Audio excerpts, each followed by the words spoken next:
You are now listening to a Light Club exclusive. This is a world premiere. Now make some noise for two bad boys, the real Blazed and Surveillant. This is Light DUBS. And that's a big ass twist.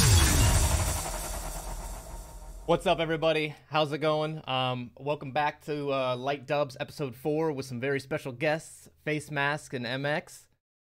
Very glad to be here. How are you guys doing today? Facemask, how are you doing? I'm doing fine today, actually. It's I've had my birthday just today now, so wait, it's your birthday? Celebrating. Yes, it is. I've been celebrating today. Yeah, you didn't even tell us. What the heck? I did tell you, but you didn't listen to me. So I guess I. Blaze was taking a piss. Yeah. Yeah. No, I was in the bathroom. I'm sorry. But happy birthday, Facemask. Happy birthday. Thank you. And happy birthday, Grunag, as well. MX, how are you doing? I'm doing pretty good. Woke up about 2 hours ago, thinking about Grunag Prio, of course. Happy birthday, Grunag. And you know, just existing. Okay. I see you got a really nice room there. How any inspirations on that? This bald guy once showed me his room, and I felt inspired. So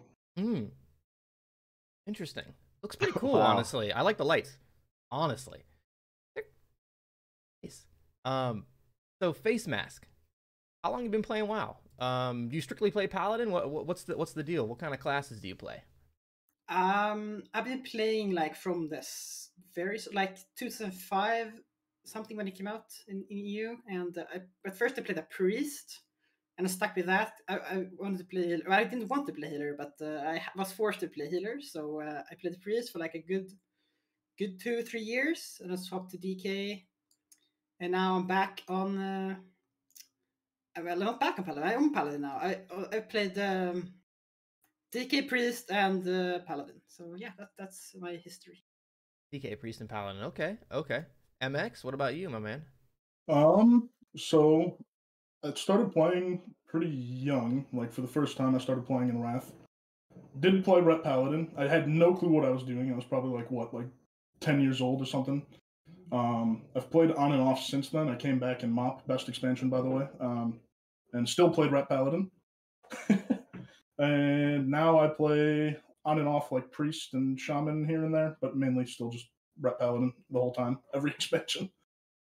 So you're a MOP fan? Yeah, MOP fresh one. Gotcha. Wow. Really? What about you, Facemask? What's your favorite expansion? I'm curious. It's probably Wrath, actually. Wrath. But you know, it's because I was a teenager, and like all the best memories from the gaming and game was then, because you had all the time in the world to play in high school, So yeah, it's probably just rose-tinted goggles, but that's when I had the most fun in the game. What about you, sir? I'm curious. I actually think you're TBC just like me, though. I mean, back before I was a fugitive from the law in 11 states, I played a lot of TBC with my friends. On private servers. Warmain, shout out to Warmain. All my Warmain boys know that it's the best server that ever existed. No cash shop, by the way. And shout out Twist. #1 NA guild, no cash shop. Shout out Twist. And I'm a sucker for Maru. I'm a certified Maru slayer, so I put that on all my job applications and stuff like that. Is that why you're a fugitive in 11 states? I'm not allowed to speak about ongoing investigations. Oh, okay. All right. Maybe we can talk about that later for a boss strategy or something like that. I mean, with Wrath, no seal twisting. Can't do it, man. Can't do it. I mean, on that note, I saw, and I'm gonna say this, guys. I played a little bit of the Wrath of the Lich King private server, and Ret in PvP looks really fun in Wrath, like really fun. I think I'm more looking forward to that in terms of Ret and Wrath than the PvE portion. Can you play Ret? Are you still going Blood? Well, I'm gonna be going DK DPS, Blood Tank, Unholy Ret Paladin, or Boss. Oh, Frost or Unholy, whichever one is better on that current tier, whichever one. Can you play Wreck in PvP in Wrath? Wreck? I don't know. If not, I'm not really interested. Not interested if there's no You Wreck. really bought into Rec. Or Yeah, you I didn't buy into Rec. Rec that, bought into me.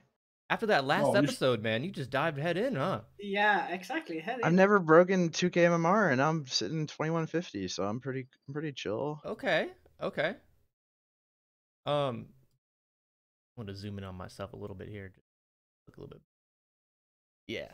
I mean, so I don't know if Reckoning is a thing in Wrath, but I guess we'll figure it out. Speaking of that, you guys play, private servers? I mean, we're talking about the Wrath and stuff like that. Facemask, did you play private servers growing up and stuff like that? Yes, I've played private servers since like 2013, I guess. Like I remember my first one was playing Phoenix. I don't know if you know that one. Yes, that's the one I played. I was a GM on that server. Really? Yeah. Yeah, GM Wow. Blitzer. GM Blitzer. Fleischer was my dad, and he took me in as a GM. I stayed up all night on Adderall and wrote a big Game Master application, and he was like, "Wow, this is the best application we've ever read." He basically made me a glorified chat bot because I'd ban all the gold spammers that whisper people. And I did it for a couple months, and then he was like, "Well, nobody really works here. Like, we kind of need more people. So if you could like take on some new powers and ban like fly hackers and stuff." And I was like, "All right, all right." And then like the server was kind of dying, and he was like, everyone was pretty much done, and the only way you could like get anything done was to like buy gold, because everything on the auction house was like so expensive. Nobody like farming anything, or you had to like farm everything by yourself. So I was like, all right, well, this server's pretty much had his day. And then Fleischer came to me and he said, "Hey, we got this list of gold buyers. Half of these people are from your guild, and if we ban them, like we're probably gonna ban them. So I'm just giving you a heads up." And I was like, "If you ban them, you're gonna like destroy the whole server." And he's like, "Well, we're probably gonna ban them this weekend." So I was like, "All right." And the next day we like went into raid, and I just like came in on my GM character and like dot killed everything, and we just killed everything, and then server died like the next day. So.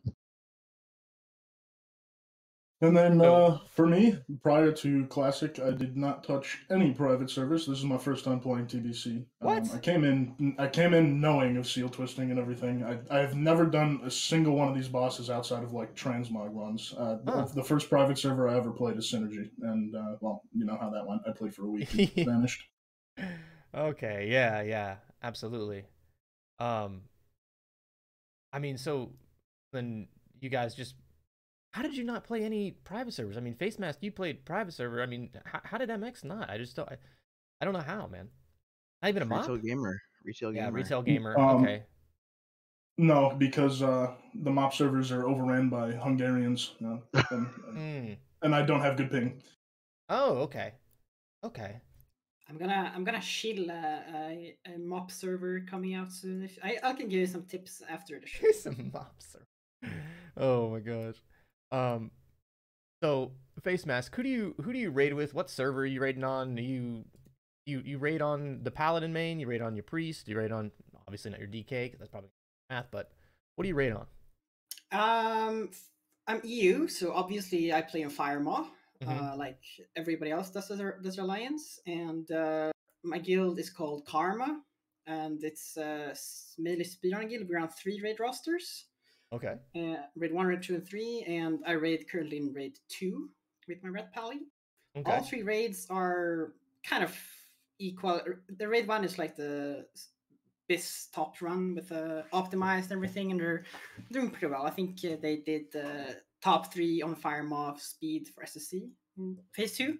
Okay. So there's that. And my priest, I have to do GDKB also on Firemaw. And I forgot to mention before that I actually play Shaman on NA, on Benediction, in a guild called Seath, with AMP and a few other people. Ooh. Liz, that's in the chat. So yeah, it's a bit rough because it's nighttime for me. So yeah, you play them both NA and EU. Yeah. Okay, interesting. I just like to raid in the game, so the more I can raid, the better. It's the most I like to do in the game, the most. So. And MX, what about you? So as of recently, right before the phase change, shift to P2.5, I transferred over to Grobulus. I raid in the guild Mick Twist only, where we will give Rogue Glaive Prio and Simp for Grunag. Okay. So then I gotta ask both of you. Well,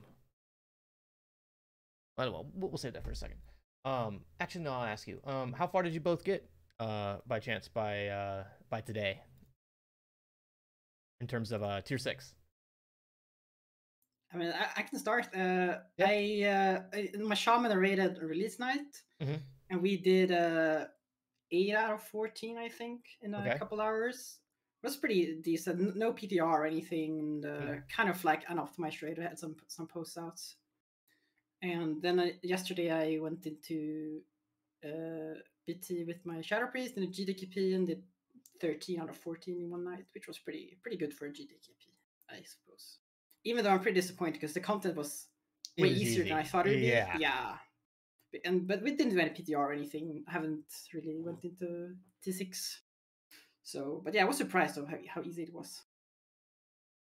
So, we raided on release night as well. We started about 30 minutes late. And we had one priest who fucked up their attunement, but we're 12 out of 14 currently. And it looks like we'll be going back in on Sunday, so tomorrow, and just finishing up those last 2 bosses. Oh yeah, man. Well, I hope that both get Illidan down for sure. I see Survx asking why I was spamming escape. Did nobody saw it there, did they? I saw it. You saw my no salve? Is that why? Yeah, Don't you have a stop attack bind? He put sank on me, and instead of salve, and I just couldn't attack at all. Not at all. You don't have a stop attack bind? Nah, it's escape.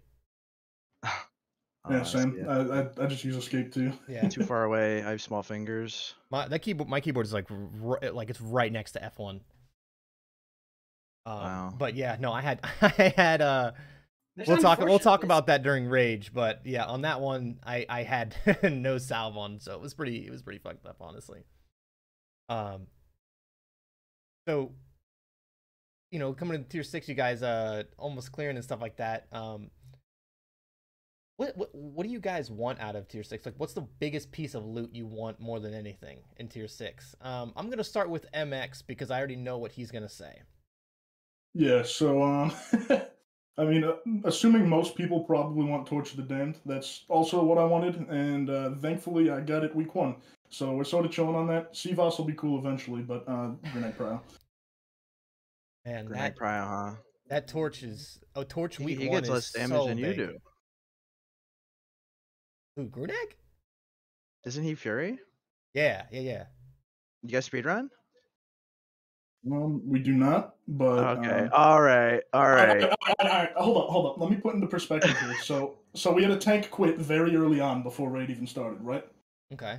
And he switched over to Druid. Okay. To Phil, and he didn't get the switch back until Fury, or like to Fury until this tier. Okay. So anyone who tells me it's not his prio is fucking wrong. Like, that's fair. He did it for the team. That's true.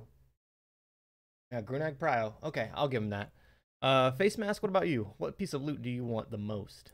Of course it's the Torch, obviously, but if second is the coveted CVOS, obviously.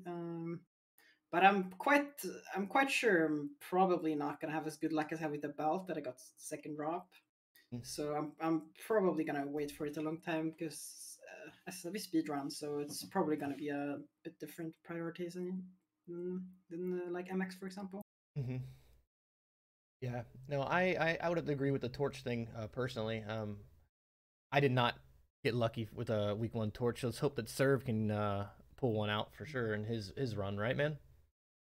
I don't know. You guys talk about CVOS a lot, but you guys know that Paladins can already sense demons, right? Yeah, dude. That's true. Chilling, that's true. Yeah. Not RP friendly. I mean, personally, I'm most hyped for tier 6 shoulders, so because I'm a stranger, so. Oh my God. Well, that it'll make me look better at Goldshire.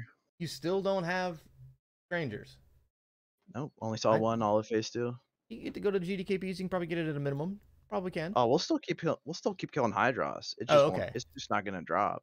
Yeah. Okay. Gotcha. So I guess the last question here I got for you guys. You guys got any plans for Wrath of the Lich King? Facemask? I'm gonna reroll DK, obviously. I mean, I hope I can stick with Karma because they're a good bunch of people that I've found now the guild for, and I mean, I kind of knew in the guild. I joined the start of the very start of phase 2 in TBC, but I feel like I found a pretty good home there, so I can stay with them, and hopefully I'll be able to get one of the DK spots. But we never know. Never know. Otherwise, I might stick on a Holy Paladin actually. Ooh. I'm not gonna play Wrath in TBC. Holy's really good in Wrath for sure. Exactly. Yeah, I mean, I don't blame you on that one. TBC is a little different. I would definitely flame you, but not here. MX, what about you, my man? So I mean, I'd assume everyone doesn't want to entirely commit 2 years of their life, but I guaranteed will anyway. And I'll probably be playing Blood DK and either getting yelled at or yelling at my raid the whole time. And I don't know, maybe a little Unholy here and there, maybe Frost. I don't know. We'll see what's going on. Sounds like a fantastic life. I'm gonna be doing the same thing for sure. Serv, what are you doing for Wrath? I'm probably rerolling TBC Season of Mastery. Ooh, really? Ret Paladin. Yeah, just gonna keep going until I get Gladiator. Interesting. That is insane commitment. Yeah, that is insane. I mean, I probably play Wrath with my guild just because they're gonna do it. So I probably play. I'm just not super into it. Okay. Maybe I will be when I start playing it. I don't know. I didn't play it much. Gotcha. So I guess moving into the actual meaty section of this podcast. We're talking about phase 3. We're talking about tier 6. We're talking about how we can, effectively, I guess, go through the instance and effectively kill the bosses and, have a good parse as well. And as people have probably been watching, I've been using a spell power set here on Trash instead of Ravager, like me, Serv, and Starfirst were talking about in a couple podcasts ago. Did you do any of this, MX? Did you happen to do this in your run? Did you think it's worth it? It was definitely worth it. I last minute in the last 2 weeks threw together like, I don't know, I'd say around like 1,000 spell power.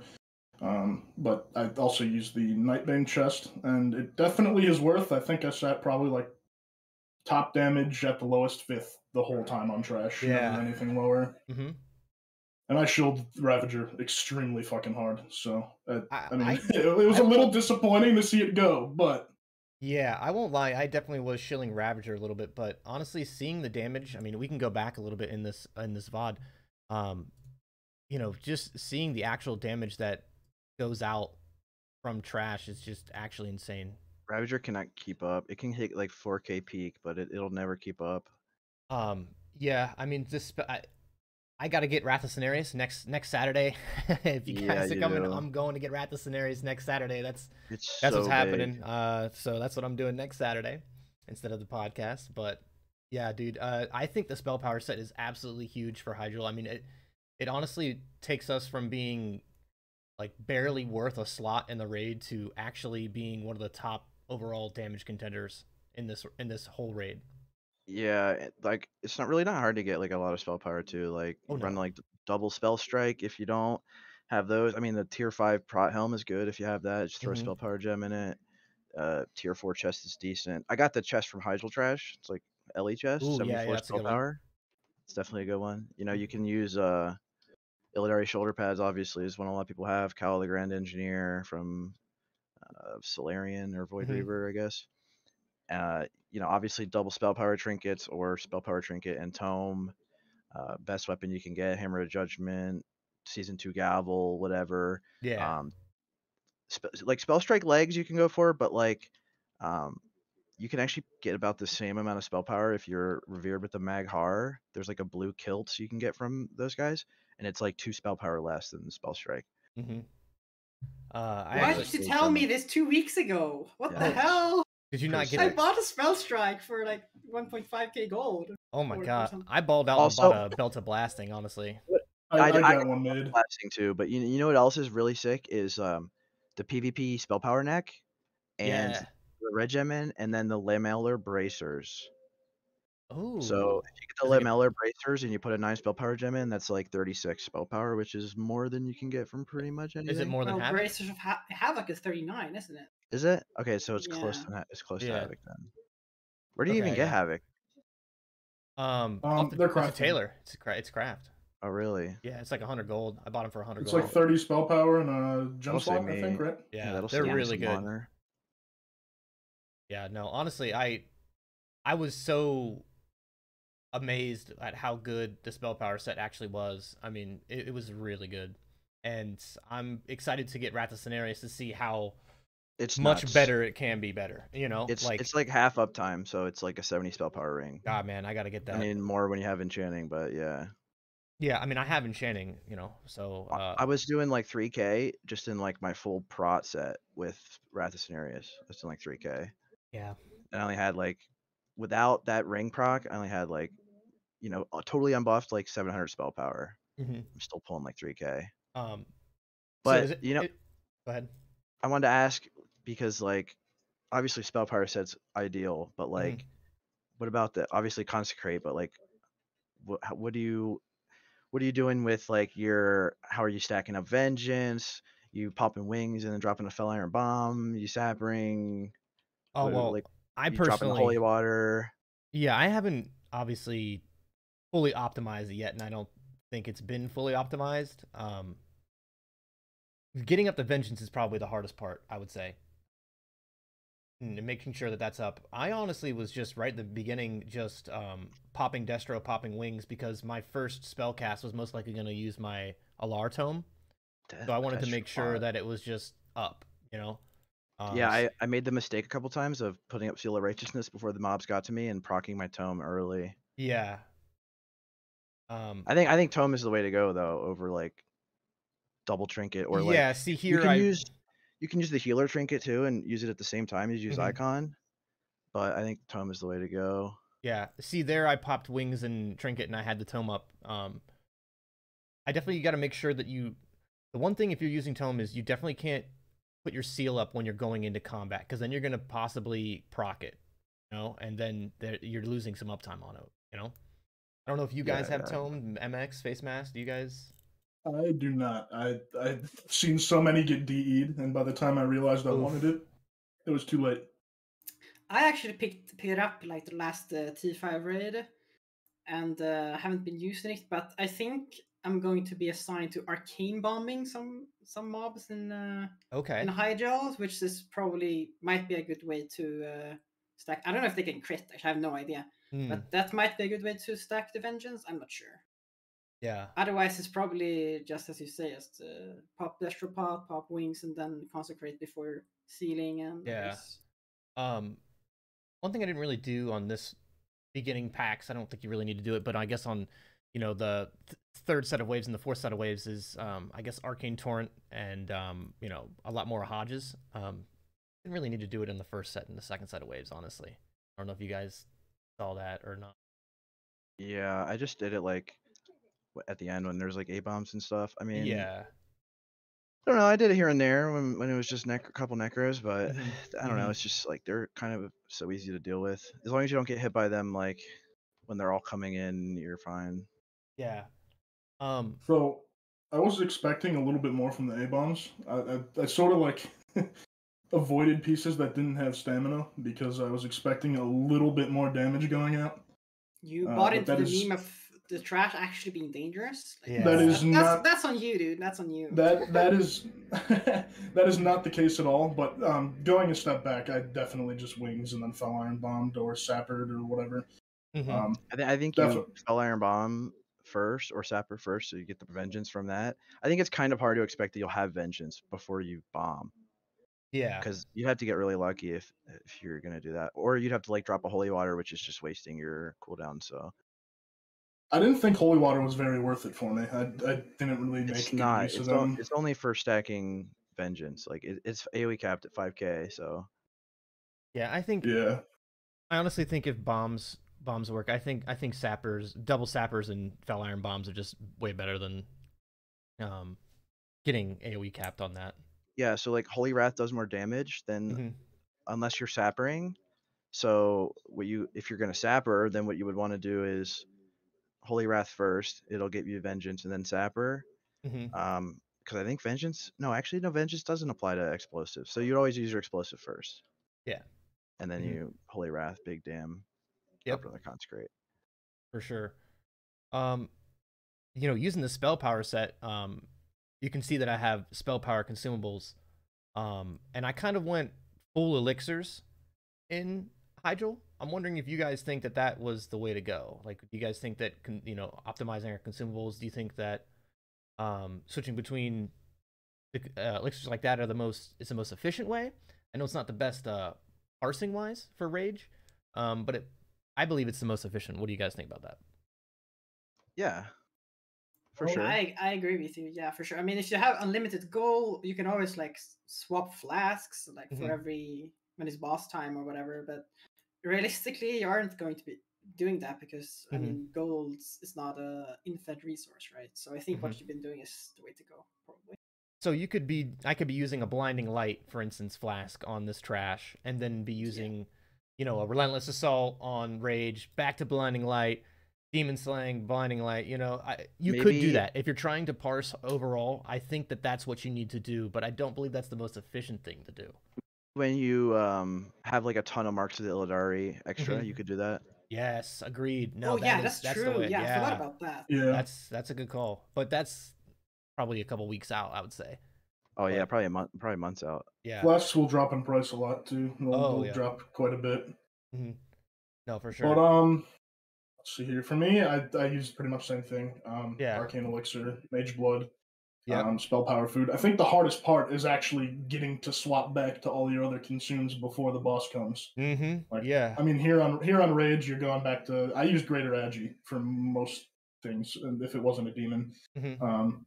But it was just odd for me, and even then, I brought so much stuff that on Rage I, had full bags and couldn't take off my main hand and offhand, and sort of had it on half the fight. But yeah, pretty much same thing as you. For Rage, I did use agility, but for I just wanted to make sure that I was, I guess, optimizing the spell power portion. I know that that's weird to say, but I mean the oil, the food, the arcane elixir. I think it added a great amount of damage, honestly. It's definitely the play. I mean, the flask would be ideal, but it's just unrealistic, and I mean, it's trash at the end of the day. Yeah, like Serv said, I mean, those marks of Illidari really going to help us out here coming into it. Yeah, I mean, and then like for BT, you can do Agi for Naj'entus, Demon Slaying for Supremus, and then you can flask all the way to Mother. Yeah, that's what I did. That's what we did too. Yeah. Yeah, and then you can also use those like little Scourgebane droughts. You can use those in Hyjal. The spell power ones is another 15 spell power for half an hour. Trying to get sweaty, yeah, for sure. I mean, those are worth it. Take no time at all to farm at all. They're horde only, so. Oof. Dang, horde supremacy. Got the blood elves too with the arcane we don't have torrent. to do that. The max nice. Yeah. Human male show helm only, always. Human male show helm. Okay, all right, interesting. So I mean, I guess we're moving into the boss portions of Hyjal. We're talking about that. We're gonna take a look here at Rage after this pull, just to preface it, preface, whatever. Serv was asking why I was escaping so much. I do not have salve on this fight, so keep that in mind, guys. Please no bully. We do not have salve on for some reason. I'll just say it. I messed up Pally Power. It was me. I fucked it up. What do you guys think about this fight? What do you guys think that the raids need to do, or you need to do in order to get like a good parse or a good raid kill time? Let's start with Facemask. For starters, people use the PvP trinket on this boss, right? The first step is to not wear PvP trinket, not get ice bolted is like the first step, and I guess after that is just try to pump as much damage as possible, and if your healers can do it, you should probably sit in Death and Decay, right? Because you're not going to parse if you can't do that. So you can like move the boss a little bit, but yeah. You can sit and pump. Wars will get rage, and you will get free mana. So I mean, this is going to be a healer fight in addition to RNG. is what I think at least. Yeah, I mean, look how fast it's just dropping. I mean, you can stand in it too. I mean, I'm standing in Death and Decay right now, and I mean, it's really barely any damage. I got some people who ran out, but they just didn't need to at all, you know? Your Shaman is just going to go to town with chain healing here, and oh, it's yeah. going to keep you all up, and it's going to be fine. MX, what you think? So, first things first, I think on our run, we definitely dragged the boss maybe a little too far on most bosses. Mm-hmm. I think we can just sort of have them wherever. I don't think you even really need to get Thrall or Jaina too involved on most fights. Doesn't seem like they put out enough damage. That's what I was going to ask in Wave 3, but I believe that I've been told that Thrall actually pumps and does a lot of damage. Okay, yeah, because it didn't seem like too much, but I don't know if it's worth the time of dragging the boss over. Mm-hmm. Yeah. But, like, otherwise, the hardest part for us was getting chickens to proc. The A-bombs sort of have to be focused down, I feel like, because they're just deleting chickens immediately. And then Death and Decay, it's like, what, 15% of your health every second for 10 seconds? Yeah, it's so like a couple chain heals and some circle of healing will be good enough. Yeah, and you want to mass dispelling as soon as Nova goes out, too. Yeah. And the rest is just RNG, just mechanics, as Facemask was saying. Just make sure that you have your... Just need to dodge RNG, right? That's all. Dodge mechanics. So you can actually, if you want to mega parse, you want to put freedom on yourself. And I'm not kidding about this, because the boss has frost armor, and it's like a thunderclap. It slows you. It's like a negative 30 haste. Get frost armored at all, man. Wait, really? Yeah, I'm pretty certain that's a private server thing. There's really? no. I don't think we got it either. Frost armor. No frost armor. Okay, then never mind. Yeah. As you can see right now. Explains it. Yeah, I mean, there's all the legit. Yeah, see, no frost armor. During the whole fight, that's weird. Yeah. I just don't have it. So Grossilok is saying it's a very low chance, it seems. I mean, oh yeah, I didn't see it once. He does do it, but if you get it, freedom yourself, because it's going to be better than having kings or whatever buff you have on you. Obviously, like, if you didn't have to replace kings, it would be ideal. But you just dispel yourself. You can do that too, but you're losing a GCD, so freedom's gonna stick, and it's gonna stay for bribe or holy paladin. I would probably trade one exorcism or filler for a cleanse over losing kings. Yeah, I would immediately just dispel. That's just what I would. You might not be like that part of your rotation, right? Like you might be sacrificing a twist to get rid of it. I would do it. I don't know. I just would see it and I just immediately. But I didn't see. I guess I didn't see it on. You could also bribe your priest to just spam mass dispel the whole fight, basically. Yeah, true. But that's probably a good solution. I mean, or at least when he has frost armor up, you could spam, bribe your priest to spam mass dispel. Yeah, I think. Honestly, you got 2-3 resto shamans, just chain heal, and then the priest just mass dispels, and the boss just drops. I guess the parse is just hope that you kill him fast, and he doesn't actually ever cast frost armor, right? Yep. That's pretty much it, man. Yeah. TLDR, send it. Yeah. I mean, once you get like chickens sorted out. Once you get chickens sorted out and everything, and you're like actually pumping all the bosses, not like these first few weeks where you're going to be, taking your time, chilling, whatever. Yeah. Like, I think these bosses will drop in like a minute and a half, maybe less. So what do you think about chickens? Like, because you could take an AOE tick from the A-bombs and then go away from them and pop it. I think everyone can do that, right? That should work. Like you go inside of the A-bomb and take their aura and then move away, pop it. So I think our issue is we pretty much popped them, and we had too many A-bombs up. Like it just took them out immediately. The chickens were just killed instantly. I think we maybe got like 1 or 2 chicken procs the whole raid, and there's like an ideal way to do it, but we need to find a way for the people who aren't AoEing just to focus down A-bombs, I think, so we have something else to proc on. If you're in your spell power set, and like presumably the other melee are just in their regular sets, you throw your chicken on before the last wave, and then everything gets there. You drop a fat consecrate, you take a tick of the aura, all the melee take a tick of the aura, and then for good measure, you throw a sack on a tank. You move away from them, and you pop your chicken. I think that should work. You should be able to get 5 off of that. But you have to move away, so... I think it's a little risky with the it's a little risky for sure.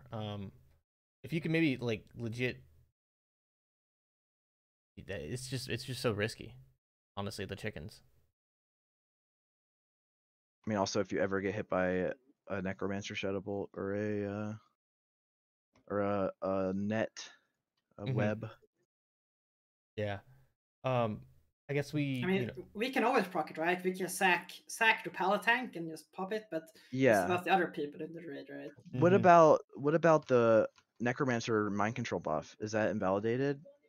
On bosses, yes. On trash, no. We were using it on trash. That's nuts if it's not invalidated on trash. That's for Fury Warriors, at least. We were using it the whole time. We wanted to give it to a feral to see how hard they'd fucking pump. What the? Yeah, no. I think it's okay on trash though. Yeah, it's not on bosses. Like you can't use it on. Yeah, no bosses. Yeah, for sure. Speaking of bosses, that's a good thing. That's a good thing, honestly. Yeah. Speaking of bosses, let's talk about Anetheron here for a second.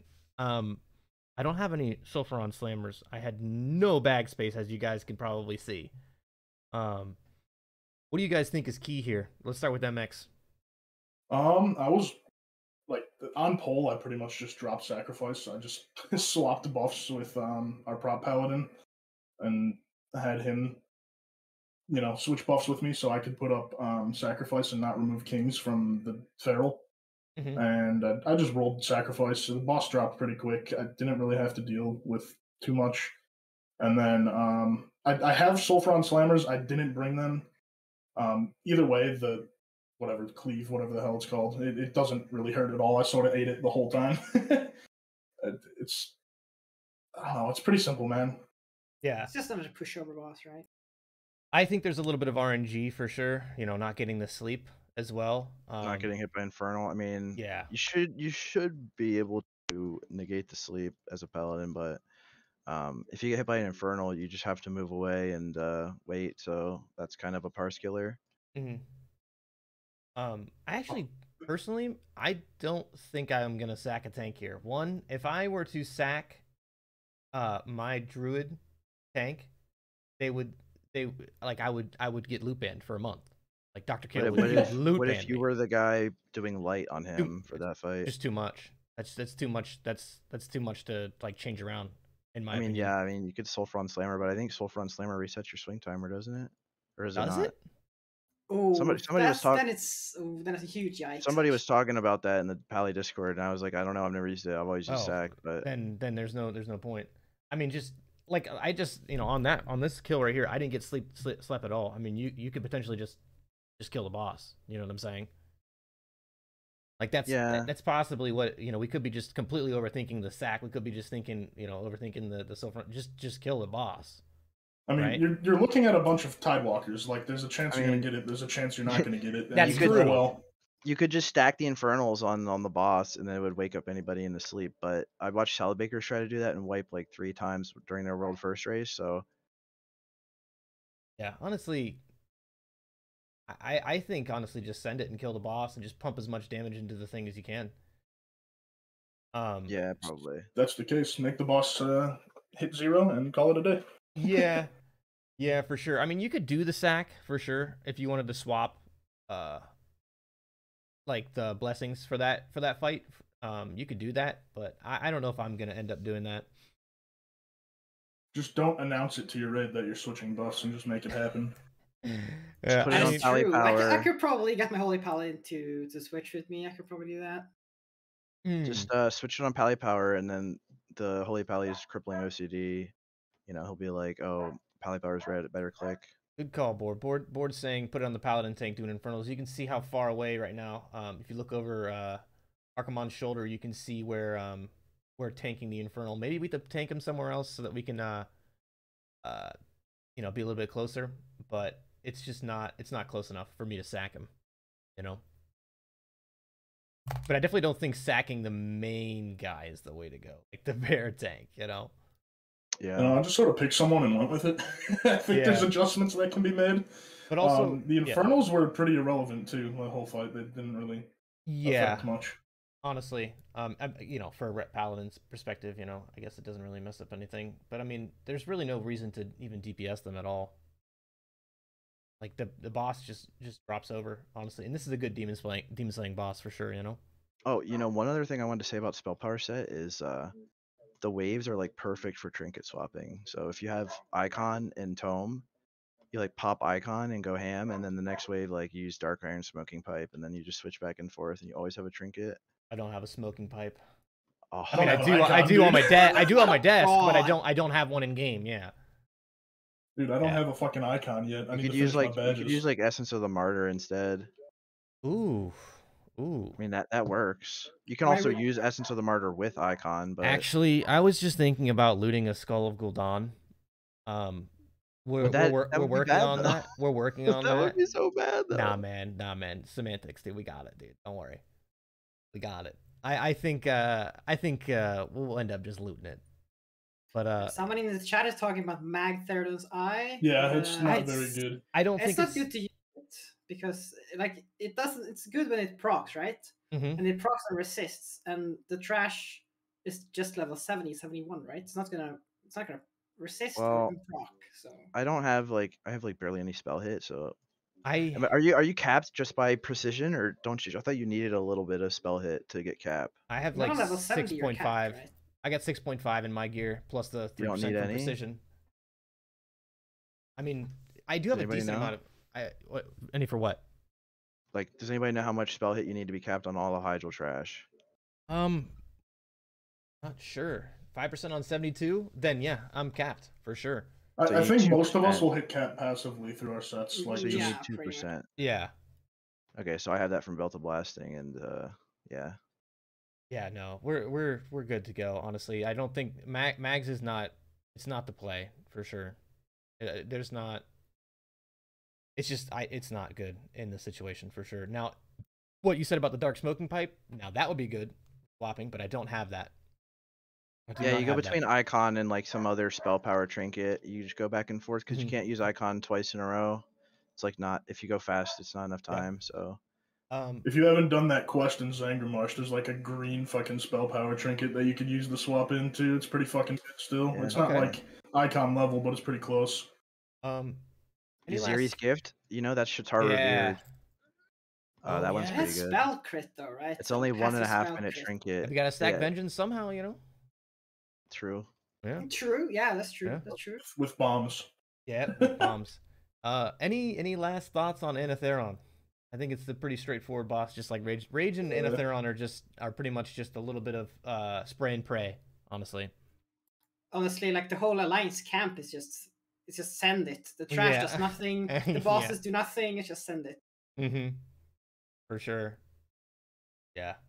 I guess moving on, we're gonna talk about a boss that a lot of people kind of hate as Ret.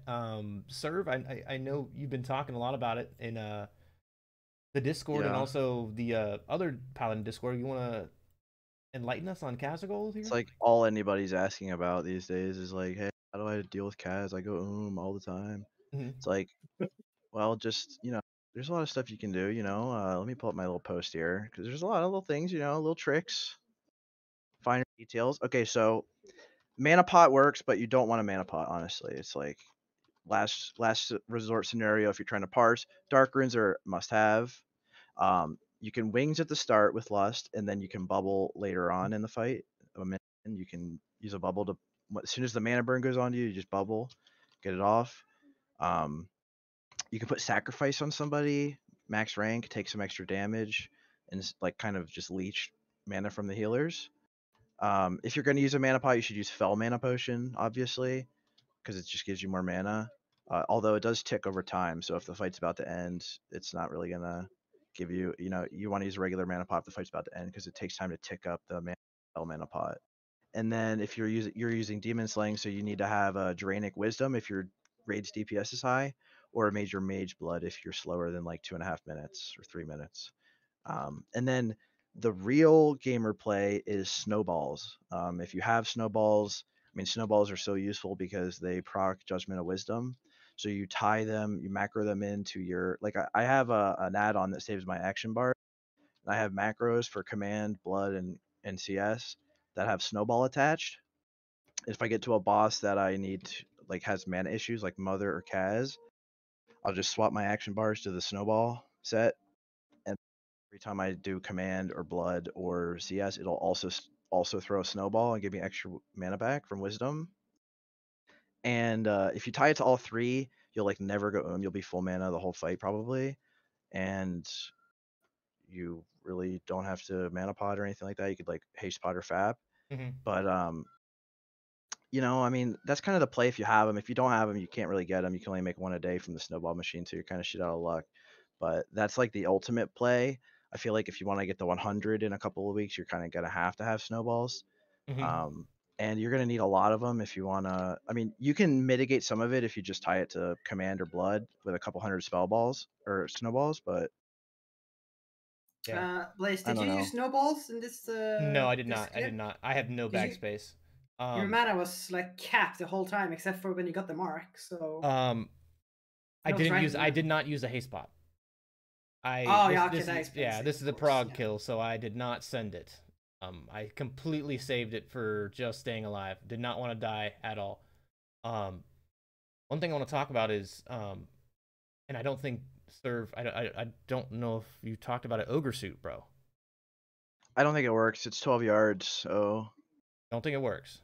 It's 12 yards. Yeah, I mean, I don't think. I don't think it would work. It's gonna work, but it would be cool if it did. Somebody should try it. But yeah, I think that the stun is what, 6 seconds? 4? 5, I think. Okay, right there it was 2 or 4, I think. Got a nice stun reduction. I'll look it up. DR? Stun DR? Does it DR? No, it doesn't DR. It's 5 seconds. So he does it. Oh, it doesn't say how often he does it. But I guess we can look in the VOD and see how often he does it. Yeah. Is he thunderclapping you too there? What? Can't you just freedom the cripple, by the way, Blaze? I didn't see you do that. Not sure if it you should can. be possible, right? Because he slows movement speed as well as attack speed, right? Like just like the frost armor thing. Oh yeah, he cripples. That's what it is. He crippled you. So you should probably be able to freedom it. You can freedom it? Yeah, you can freedom the cripple. It's a physical debuff, right? Yeah, physical. So yeah, you freedom it off. Sure? I mean, it slows movement speed and it works on the frost armor, right? Which is the exact same effect. It should work. This one is physical, so it should work, right? I just watched him do it to you, so earlier in the fight. What, freedom? I don't know. I assume it's physical, yeah. So you just freedom it, and then I want to ask you guys about FAP versus haste pot. If you're trying to pomp here, if you don't need a mana pot, let's say you have like a bunch of snowballs in your bags, like a true gamer, and you want to parse. I mean, if a FAP on private server, a FAP would get you out of 2 stuns, maybe 3 if you did it at the right time. So I'm thinking FAP's better. I mean, 15 seconds of uptime, 10 to 15 seconds sounds better than a haste pot. A haste pot gives you like 1.5 attacks. I mean, I know you can stack it with your cooldowns, but like, I mean, let's be real. A haste pot versus 15 seconds of attacking. I mean, I don't think there's any question that FAP's going to be better, right? Okay, so that one was 5 seconds there. When would you use the FAP? Right before the sun goes out, yeah. But we had a timer on private servers for it. I don't see a timer here on yours. Yeah, there's no timer, on mine. I don't know if DBM is going to maybe update it or something like that. Probably just wait 5 seconds and then pop it. Here he cripples you, and it's a physical debuff. FAP should stop the cripple as well, right? But the FAP is only 20 seconds, yeah. Yeah, FAP will stop the cripple as well, and you won't have to freedom, and you'll get to keep your kings. It's only 20 seconds, yeah. Probably a play, right? It's 30 seconds FAP. FAP is 30 seconds. 30 seconds? Okay. So you probably get 2 stomps with it, if not 3. I mean, we used FAPs on private server because the stomp actually did crazy damage. Yeah, FAP is probably the play. I think I haste potted. I didn't really do anything too crazy here. Like, it was an okay kill, I guess, but mana was pretty much fine without a mana potion. Dark Rune, I think I did sack on pull again. Because, well, who cares? Boss is easy. FAP during Lust and Cities, I think, that's probably going to be the play. As someone said in the chat. No mana. Yeah, I mean, as long as the boss dies, you're not going to need any form of mana pot, like, at all. No, and you're that not gonna bubble's need to worry about available that. pretty early. You Yeah. can probably just get by with like a dark rune, and then like if you have snowballs, just use like tie it to one of your abilities, and you'll be fine. Even if it's a little bit longer. Tier 6 2 set might actually be really nice on this fight for sure, as well. Oh yeah, that is true. Actually, that's a good point. Could be better on this fight, you know? Just helps out. For sure. It will allow you to haste spot or fap more like more safely, you know. So it's probably probably a good play as well. I mean, I've done it on like a Lar and other fights too. Like even if I have to, just to take a little bit of damage to get mana, I'll like sap around a boss that won't even take damage. So I mean, I'll do anything to fucking get it. I'd prefer not to use a mana pot though. Like that is not ideal in any scenario.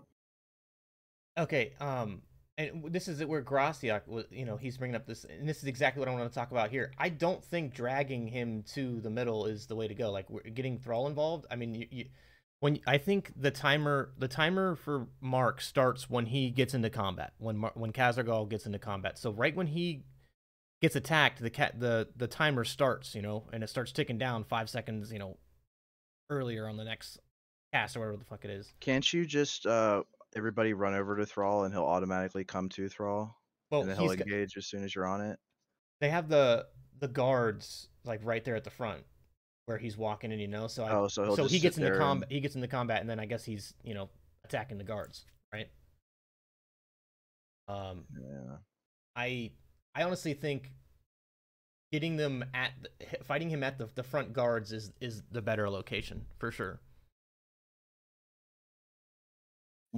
Yeah, I mean, that's sort of what I was saying earlier. It depends on the fight, I guess.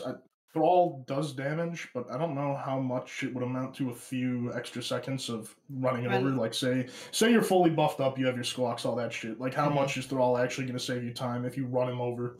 Yeah, I don't know if it's worth. The bigger time saver is probably going to be that the guards are soaking cripple if you run a melee heavy raid, right? So if the guards can soak some cripples and your melees can pump a bit more without the cripple, that's probably a bigger time saver than Thrall attacking. They do a ton of damage, but the problem is, what I'm asking is, could you just kill it faster? Right there at the front, right where it's at, right there, instead of dragging it to Thrall. Like if the whole raid was just stacked up right here, just ready to go, and then boom, you're just attacking them right there. Instead of this whole entire 10 seconds here, getting Thrall involved, then, you know, maybe getting the dudes involved. I don't even think Thrall's involved here. And if you check DVM timer, the mark timer has already gone down like 15 seconds when you actually start attacking the boss. So yeah, that's what I'm saying. So like we're losing mark timer. So let's take a look here. We'll see up here. See, it starts immediately right there, 45 seconds. You know, so we're losing 10 seconds on this first mark, 15 seconds. Yeah, 15 seconds of DPS. I'm not sure if that's the play. I don't know.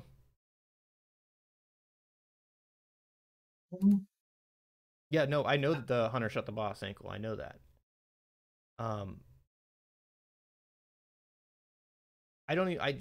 Thrall isn't even aggro. I don't know if it's the play to do it here.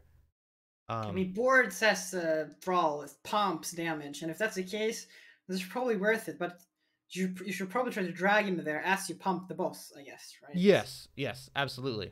Like everybody needs to be damaging him. I mean, if you're really good, that movement won't cost you any uptime if you're like really good at it, but yeah, not starting that 15 seconds of not damaging there is like pretty cringe. Don't got any other word for it, to be honest. I actually don't even see it on our logs. I don't even see that we even pulled it. You can actually get lucky too and resist the mana burn, like the initial spell. The initial spell's binary, so it's just like it goes on you or it doesn't, and then after that you can resist the ticks too. Yep. And when it comes to resisting binary spells, like a little bit of shadow resist goes a really long way for resisting a lot of binary spells. So just having like your shadow protection from your priest is gonna occasionally give you a resist on the mana burn.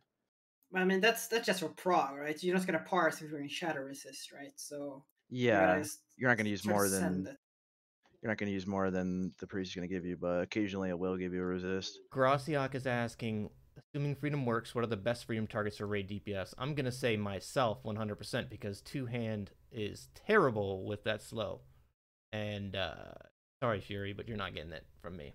I'm gonna have to agree with you there, at least. Actually, Yeah, we get hurt the most Mhm. from losing like haste. Mhm. So I mean, we send it on single target, man. Like I'm not giving that to another no, not giving it to somebody who gets flurry or slice and dice. It's not happening, you know. I don't think either of us dragged it over to Thrall. I don't think we did either. But I was at the door, like ready to start with the tank as soon as he walked through. Gotcha. I think that's probably best case, but I don't think either of us dragged it back to Thrall. I think we just used the guards, and that's about it. Mm-hmm. When I did it with my GTKP, we dragged it all the way to Thrall, and Thor aggroed it. And if I didn't check the logs, but I'm pretty sure he pumped. Like I can check the logs now, actually, if he pumps. But I'm pretty sure I'd like to see what it. Yeah. No, we're not recruiting rogues. So any last thoughts on this boss here, guys? I think Bubble is a good one on the second mark for sure. I just want to make sure that everybody knows about that. Really, you know? Yeah. The bubbling the second mark is huge. Yeah, the bubble's definitely important. I'm looking at it right now. Like both of us are sitting around like 2-minute kills. It'll be dead in like a minute and a half in like 2 weeks. Oh, a minute and a half. Probably less than that. I think a minute and a half has already happened for sure. Oh yeah, like well, just for us, based off of what I'm looking at on our logs, I think for the like first we're at mark, 2 minutes, pretty much flat. You just ate the first mark, right? Yeah. Yeah, same here. Yep. No snowballs, nothing, just a dark rune. Maybe a little sacrifice. I don't remember if I casted it. I can actually look. Gotcha. Well, sadly, this is not the TBC Endless. I honestly, all right. I'm gonna pause this right here, and I just gotta say this. I don't even know if I want to show you guys how barely we killed Azgalor. I almost want to pull up just the Endless version, but I'm gonna play this just so you guys can see the absolute travesty that occurred, and we almost just completely botched it. And I want to show this because I want to talk about what not to do. Personally, with this boss, I find being at max range and the melee stacking in one area so that they can swap to another area when the rain of fire hits them is the way to go. But max range is a big thing for me on this. Facemask, what do you think? I'm sorry, I didn't catch that. I was looking at the logs actually. So can you repeat that? This is Kaz. What is that max range with the boss to dodge the stun? You mean? No, the actual next boss, Astro. Yes, the rain of fire and stuff like that. I think max range just so that the rain of fire doesn't hit the tanks is like kind of the move and stuff like that. But what do you guys think? What do you think, Facemask? It does sound logical. I mean, of course, if you're gonna talk about parsing, you can, if your healers are up to it, you can probably have some melees sit in it for a little bit to get some rage and mana, before moving out. But that's just a strictly parsing perspective, of course. But otherwise, you're probably right. It does a lot of damage. Like the dot does a lot of damage, even in classic. Stamina shield, Graciak, yeah. MX, What do you think? Well, I'm actually watching through ours right now. I'm trying to get a perspective because I mean the rain of fire wasn't too bad for us. I mean, we were able to sort of move around the boss left and right based off of where the rain of fire was. In the worst case, our tank just took like a step back. But like most of our rain of fires, we were able to just walk to the other side of the boss and keep pumping from there. It's like Gruul, right? The first week we did Gruul, you actually dodged the cave-ins, right? So probably it's the same principle here. Yeah, you can see how fucked up our attempt is right now, and how we're not doing the fires in a good location at all. I even had to lay on hands right there. All the melee pretty much die on this fight. All of them. Kind of ridiculous in my opinion. It sounds like a healer issue, dude.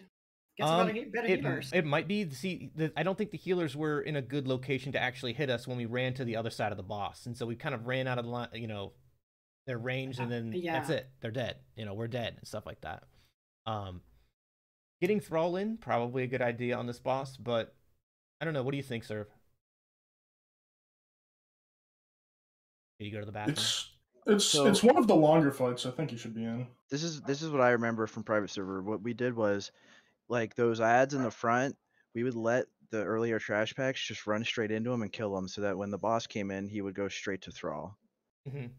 So there's nobody in his way on his way to Thrall, and we just let the boss come all the way in basically and pick up Thrall on his own. Yeah. And then that way combat doesn't really start until like Thrall's in it. Okay. I mean, I have my POV. You just have to let the trash kill like the guardsmen, the footmen. Yeah, they have to die. You're saying they have to die, yeah, and it's hard to do that without just like leaving and letting it happen. Because if you go in at all, you're just gonna end up saving them basically. Gotcha. They don't take much damage. It takes a couple minutes for them to die. I'm looking at this kill now here, and your healers are like clumped in one position. That's obviously why all your melee died. Oh yeah. And if they're spread out as well, it's less chance they get on the melee, right? Yep. Yep.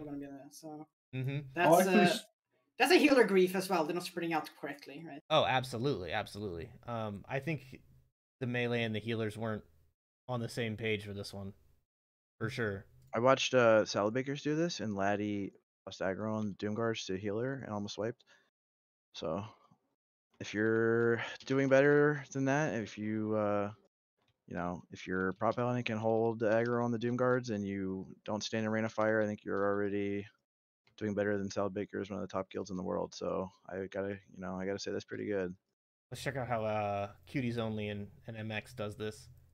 How they dealt with. I hope that's the right poll and not the first one we fucked up. Well, let's see. We'll see. Man's a level 70 Twister. I tell you what, though. I'm whiffing the rotation so hard. Okay, so Rain of Fire. Yeah, see, I like how you're moving the boss like every single Rain of Fire. Like it needs to move. Well, you'll see later on. There's a few where like we didn't have to. It just placed itself so perfectly. You guys run two roads? Yes. Insane. We've been over this for a long time. Where's Board's response? But pretty much it's RNG again. Like every fight is gonna RNG you, and you're just gonna have to go with it. This somehow I think as of last night was still number 5 in the world for speed, and we had no fucking idea. What? We just sort of played the game. I mean, you do exactly like I think Blaze said. You move it out every time, and then you best can send it. You're merely just sending it right here. Yeah. Just pumping. Yeah, they're owning right now. I think we had Thrall and all the guards pretty much involved too. Yep. I mean, see, this is a way better attempt than what Get Carried did. Legit, straight up. I mean, you also didn't get a lot of fire into melee, dude. No, we got a lot out on range, and our range were really spread out. Yeah. See, they're spread out like a circle around them, right? So yeah, that's that's a way better fire placement for sure. I mean, see, you have some range on the other side, and you have some range on the left side. See, that's way better. You know what I'm saying? Yeah. Yeah, that's it's just a spread game. I mean, the more you spread, the more RNG you have, and the more Rain of Fires will be just completely irrelevant. I think that's the key. Like, and the tank being able to move quickly and react is definitely good to have. I feel like this is exactly like Vash. Like, if you spread out properly on Vash, the fight became much easier compared to if people range DPS just clump up, pop all their CDs, and just get the wipe everyone with the static charge thing and getting what we did cloud on them. What we did on private server was we had the melee make 2 camps, so that if one camp got ran fire, just move to the other camp. You can spread, but if one lands in the middle, then you get kind of scuffed. Yeah, it's bad. So I think that's the play, is to just have the distinct camps like you do on Hydros. One more thing I want to talk about before we move on to Archimonde. Silence reduction neck. What do you guys think? Go. Serve. Why not? If you're a healer, No, Not for us. For Rhett. No way. No way. shot. Send it. What about no fucking shot, man? Send what about Holy Pally improved concentration aura? Come on, dude. I don't know about that, dude. I don't know. Not for us, but for the healers. I mean. Oh yeah. For the healers, definitely, for sure, but not for us. Yeah. Well, yeah, ignore the fucking Doom Guards. They're stupid. Hey, ignore if you're gonna have 2 rogues in your group, why can't a Holy Pally be in there? So I guess we're moving on to the final boss in Hyjal, Archimonde. This boss is a really fun boss to pump. Like, I've personally done a lot of fucking damage. I didn't do a lot of damage on this one. I've done a lot of damage on this boss before as a Ret. I think it's a really good pump boss for Ret. Serv, what do you think? Oh, no doubt. If you don't get like really bad RNG with fires and have to like run away.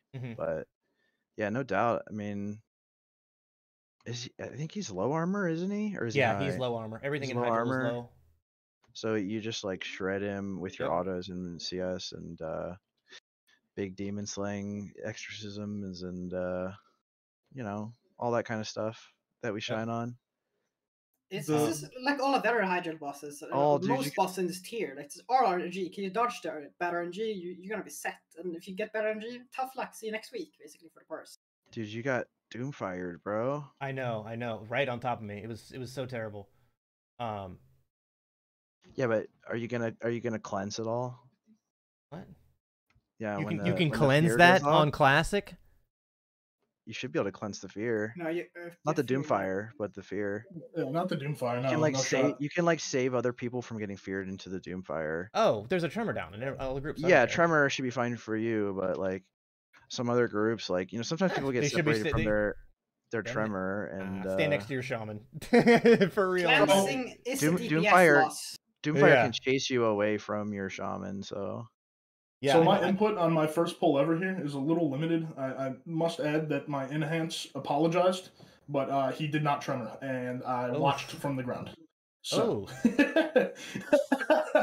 yeah, it's rough. On private server, having a lot of melee on this fight was so dangerous that people would just not bring any melee at all on this fight. Because of the air burst. Yeah. I didn't even get air bursted in my I didn't either when I was alive. There seemed to be not a lot of air bursts. With this one, it seems like you stay kind of away from fire, stay near your Tremor, send it with some DPS and hope you don't get air bursted. There's a little bit of RNG with every single boss in Hyjal, it seems. If you get air bursted, pray that you don't have Grip of the Legion on you when you go up. For sure. Also, definitely make sure that you run up as a group. For sure, because the combat, starts when you run up to it. Yeah, and don't. I made that mistake. You can like one-shot your tank by parry hasting this guy, so he hits really hard. So you never want to hit him from the front ever. Oh yeah, I mean, you also just don't want to stack on the tank in case of air burst. Yeah, that too. Personally, done that myself as well on private server. You don't want to do that for sure. I think kind of generally want to try to be max range. I think all the melee generally want to try to be max range. Because airburst has a decent range, Yeah. It grabs everybody in like 12 yards, so. Being a little bit spread out as the melee is also kind of nice. Like, see where I'm at right now and the other melee. In case an airburst does occur, you're not getting everybody getting bursted. I think like what you said with Azgalor with 2 camps, melee camps. I think that's probably the best way to do it. Yeah, for sure. That's what I said to my, but he didn't see it that way, and I was like trying to convince him. So we'll see. Yeah. Facemask, MX, any thoughts on last thoughts on Archimonde here? I think you covered all the points. I mean, it's there's not really much to it. If you don't get airbursted and buying tier, don't get airburst in your first place is better. And then, if you haven't used your tier, make sure you practice it jumping off the ledge or something. Because our main tank, while practicing it, pressed it early and straight to the floor. So. Yep, that's actually really good. You got to make sure that when you Garas that tells you when to click it. So really interesting. Just Thames weak aura pack probably does. I haven't seen it though. Yeah, no, I mean you definitely click it when you're going back down for sure. You don't click it on the way up. You click it on the way up, you're done. I got a question from Pride. He said, "Don't you get a bit of time before the airburst goes off after it like starts, like after you get the debuff or whatever?" Yeah. Like it'll say like airburst on me, like if you have the DBM or anything like that, and you can run away. I have seen that occur for sure. But that was on a private server, you know. Oh, it's Suli's. Oh wait, sorry, it's Suli's. I always thought the Storm was Pride's GitHub name, but it's actually Suli's. So shout out to Suli's. Thanks for the sim updates, bro. Appreciate it. It's looking good. Yes, much love. But yes, I think you can run out before the airburst occurs, you know, so you can try to get your melee friends to not go up with you, you know. Yeah. Yeah, I think Archimonde is a pretty straightforward fight, honestly. Kind of like this fight. This is kind of a pump fight as well. MX, what do you want to talk about this fight? What do you think about Naj'entus? What do you think in terms of holding your stuff after a bubble, or maybe actually getting hit with a spine? So a lot of these fights for me were first time seeing them. We didn't PTR at all. Everything I sort of just popped cooldowns on pull. My main issue is, and I think most people will have it, in full BIS red gear, you're looking at like not even 10k HP buffed, right? It's a little sketchy. I think I contemplated putting Twin Blade on just to push that last little bit. But I mean, the only thing you really have to do is, I mean, have stamina and sit here and pump. It's a pretty easy fight. I didn't go and grab any spines or anything. Just sit there. Triangle, spread out. Yeah, this is definitely a 2 melee camp group, as you can see. There's 2 melees, you know, 1 melee's on my side and there's another melee group on the other side. Facemask, what do you think about this fight? Yeah, this is one of the fights where stamina has a value, right? You want to be above 9k HP, but other than that, split up so you don't. So the what you call needle spine thing doesn't like kill all of you. So you can easily topped off for the shield break. Other than that, pop cities, send it, I guess. Have 9k HP and send it. Yep. Stack 2 groups. 100%. Serve, what do you think about this boss?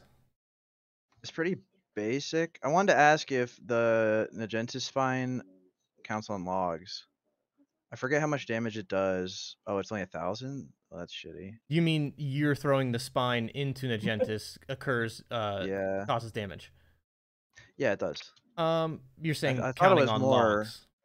I thought it was more, but I guess it's only 1,000. So it honestly, really make a big deal. I don't know if it would be because, as you can see, and we'll talk about this, and that's what I asked MX. So obviously, I stop attack and put up Seal of Command and just go right into a twist after the bubble. I mean, you guys think that's the way to go? I mean, I think that's it's kind of like just starting an attack again, you know? I mean, yeah, you're resetting your opener. I mean, every time. I also think that you want to go 3 camps here with melee because it's a lot of splash damage. I mean, I guess you can just brute force heal through it, but it is a lot. Depends on what you have, obviously, right? If you have run cash heavy, you can probably just do it 1. But if in normal balanced group comp, I think 2 should be fine, right? You have 4 people, and well, I guess that's some pets in there, but I don't know if they splash or not, but I think they do. Usually on private server, we never had more than 2 people stacked together, like melee. Yeah. I mean, that was a little bit different, you know, on the private servers, man. But I think on Warmain it was the same damage from the splash mechanic. Like most of the boss tuning was just like health and enrage timers. I feel like I'm kind of barely taking splash damage, not gonna lie. Like it seems very minimal. Like rewatching this right now. Yeah, it's easily healable for sure. If you run 6 healers, then it's easily healable. It's 6, yeah. I think we ran 5 actually. Even then, but like, if you can do 3, go to town. if you can do 3 camps, like what's the hurt in doing it? Yeah, I agree. You know, if you do 3 camps, then that's definitely the way. But I think just having them spread out and then just having the twist ready to go on the bubble for sure. I think that's just the way to go. Any last There's thoughts? really not much to the fight. It's just like a tank and spank in the spine. Pretty much. Yep. Agreed. I agree. So moving on to this one. Okay, all right. Check out Dr. Kale, immediately diet. I had to stop my threat on this one. That's why I'm not pumping on this one. So obviously, we can talk about how to pump, but Juvie immediately dies. He just eats shit like right now. Just boom, dead right there. So I just didn't attack for a good until he was up because I just didn't want to be number 3 on threat or anything like that. But all my other melee, they're just fucking pumping. I think with this fight, I think personally, if you're trying to parse this fight, you need to be greedy, and that necessarily is not always the best, right? So greedy in the kite phase, right? So you kind of go with the boss. So the boss is chasing someone and you're following the boss, DPSing. It's about to go off. You break off. He gazes somebody and then you go back on. It's kind of like Thaladred. You know what I'm saying? What do you guys think? Let's start with Serve. Oh, sorry. Let's start with MX or Facemask. Go ahead. I think there's no reason to not be greedy, right? Because the mechanic in phase 2 is he knocks you every time, and when he swaps, he's gonna knock you off, and then you can just kite if it's you. So and it's a threat reset, it goes back to phase 1. Yep. So it's just you can just pump the whole time. And if you get knocked, tough luck. You didn't parse this boss. See you next week, basically. Just because of those two mechanics that he knocks you and the threat resets. Just send it, dude. Just send it. I think something that a lot of range people especially aren't going to be used to is the fact that the hitbox is so much different than everyone remembers, where being right next to that red circle is actually right in the range you want to be kiting him. And if you go just a little bit too if you go just a few steps beyond that red circle, you're too far away and he'll charge you and could kill you. So I think that was something that took me a bit of getting used to on the PTR, but I was playing really conservative and dodge. I was trying to, I was just weaving in and out and just playing really conservative and in case he targeted me. But I think you can just go full ham. Yeah, see, I went very conservative during the kite phase here because I did not want to die. I just kind of wanted to keep up. I'm going to say this on a hot mic. I wanted to keep up Crusader and Judgment of Wisdom, and just kind of make sure that I didn't die. I wasn't really caring about my damage here, but when it comes to next week, I'm sending it. I'm standing in the boss, and I'm going to rip threat or die. I mean, it's just, I think with this boss, you just got to send it.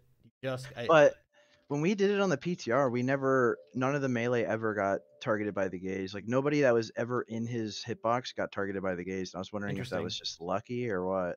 I think that might be just lucky. Yeah, I think that's just lucky for sure. I think this is just a very melee-friendly boss. Due to the way that he knocks you away, guaranteed every time. So you don't have to break off. You can just pump the whole time. Yeah. I think just sending it and just if you die, you die in kite phase. I think that's probably how you're gonna parse, because there's only gonna be one kite phase. Yeah, for sure. Just pumping the boss, just kill it. And this is the final boss in the, I guess, slew of bosses that we used elixirs on. So after this is when you can flask for the next 4 bosses. Yeah. Yeah. That's what I did for sure. That's what we did as well. Yep. It was this boss is actually pretty fun, man. It's just a good pump boss. Well, it was about to be a fun boss. Just watch out for you have the clip of what happened to me. I went polar opposite. I was going all in, and we learned a hard lesson about the tanks trying to move while there's a hateful mechanic. And the tank moved a little too far, and the boss went where's this straight for clip me. At? Let me take it's a in look that here. sheet, in the sheet. I replied to your comment or whatever. I can try to find the clip. Okay, I got it. Yeah, we went all in. We did try to get chickens on the one trash mob before me Something and went our arms wrong, warrior. bro. Oh, did the clip? It might be copyrighted. Let me see if I can get the fucking. Give me a second. It's copyrighted. But we tried to squawk prior to the poll, and we both got breathed by the trash mob, but neither of our chickens went off. They did not proc. Yeah. It didn't make any sense whatsoever. Yeah, that doesn't really make any sense, to be honest. Wait, on what ability was it? Like the little breath that these fucking demons do. They breathe, and we both took it, and neither of our chickens went off. Maybe because it's not like a direct ability. It's like an AoE. It's like I don't know. But they do like a Nova, right? These mobs as well that you could probably chicken off of, I guess. Or is that the breath does the Nova? I just know there's a Nova that's... Hold on, I'm trying to get you a timestamp here, boys. 1 second. Yeah. So the hitbox. The hitbox was surprising. I tried the Judge Crusader a little early, and it did not work for me. I had to go back to command. Or I went to command, and then I had to go back to Crusader. Yeah, his hitbox is a little wonky, honestly. Okay, so let me share this with you. Here you go. Gotcha. Look at Blaze doing the 2007 rotation right here. Full 2007 right here. Oh, dude, yeah. I was completely just so afraid of I did not want to... So tank positioning is definitely something to look out for. If your tanks are going to move, it's probably best just to step out for a second, because, I mean, our healers were a little zoned out and the hurtful will totally tank you, like... Oh, I mean, you'll see what happened. Not even a good opener, by the way. Dead. Nope. It goes for a little while. Okay. Dude, I don't know how you do with the combat text in the middle. I can't do that. It's too many words. Oh, that's so much. Yeah, I just noticed that, actually. And threat was a little bit of an issue, by the way, if you couldn't... Can't even see your character, dude. It's just like, seal the command, seal the command, seal the martyr. Justice. Light bloom fades. And then tank, you'll see him run off right there. And... Wait, did you get hit in the fire? No, I died to melee. Okay. But yeah, if you go back a little bit, you can see the tanks start to move for whatever reason. And I just straight up fucking dropped. And so did Grunag, but he died to being topped, I think. So the tanks move like in a second. I see. Yeah, right there. Just move away.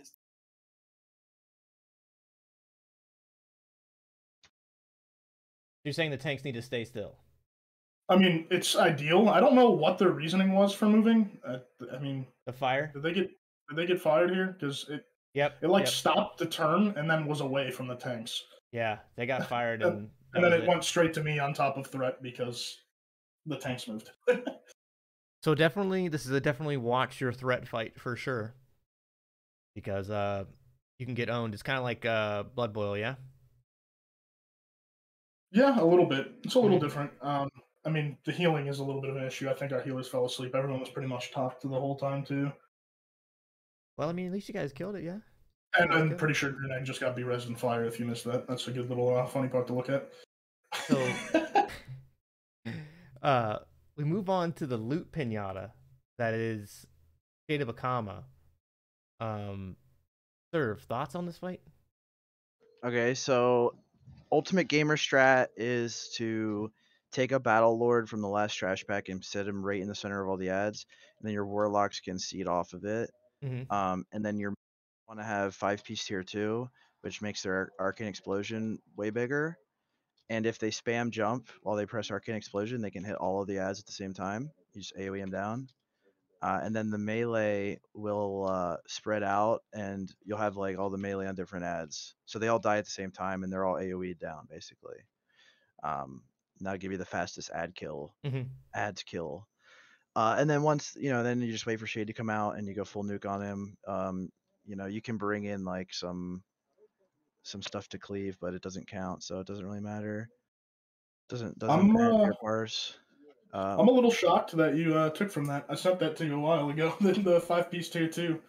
It turned out to be a bigger thing than I thought. It works. Yeah, it's pretty lit. Our mages don't have it. They were both fresh from TBC, so unfortunately we didn't get to give it a go. But I was looking forward to it. I think they might do it in Red 2 here on Monday.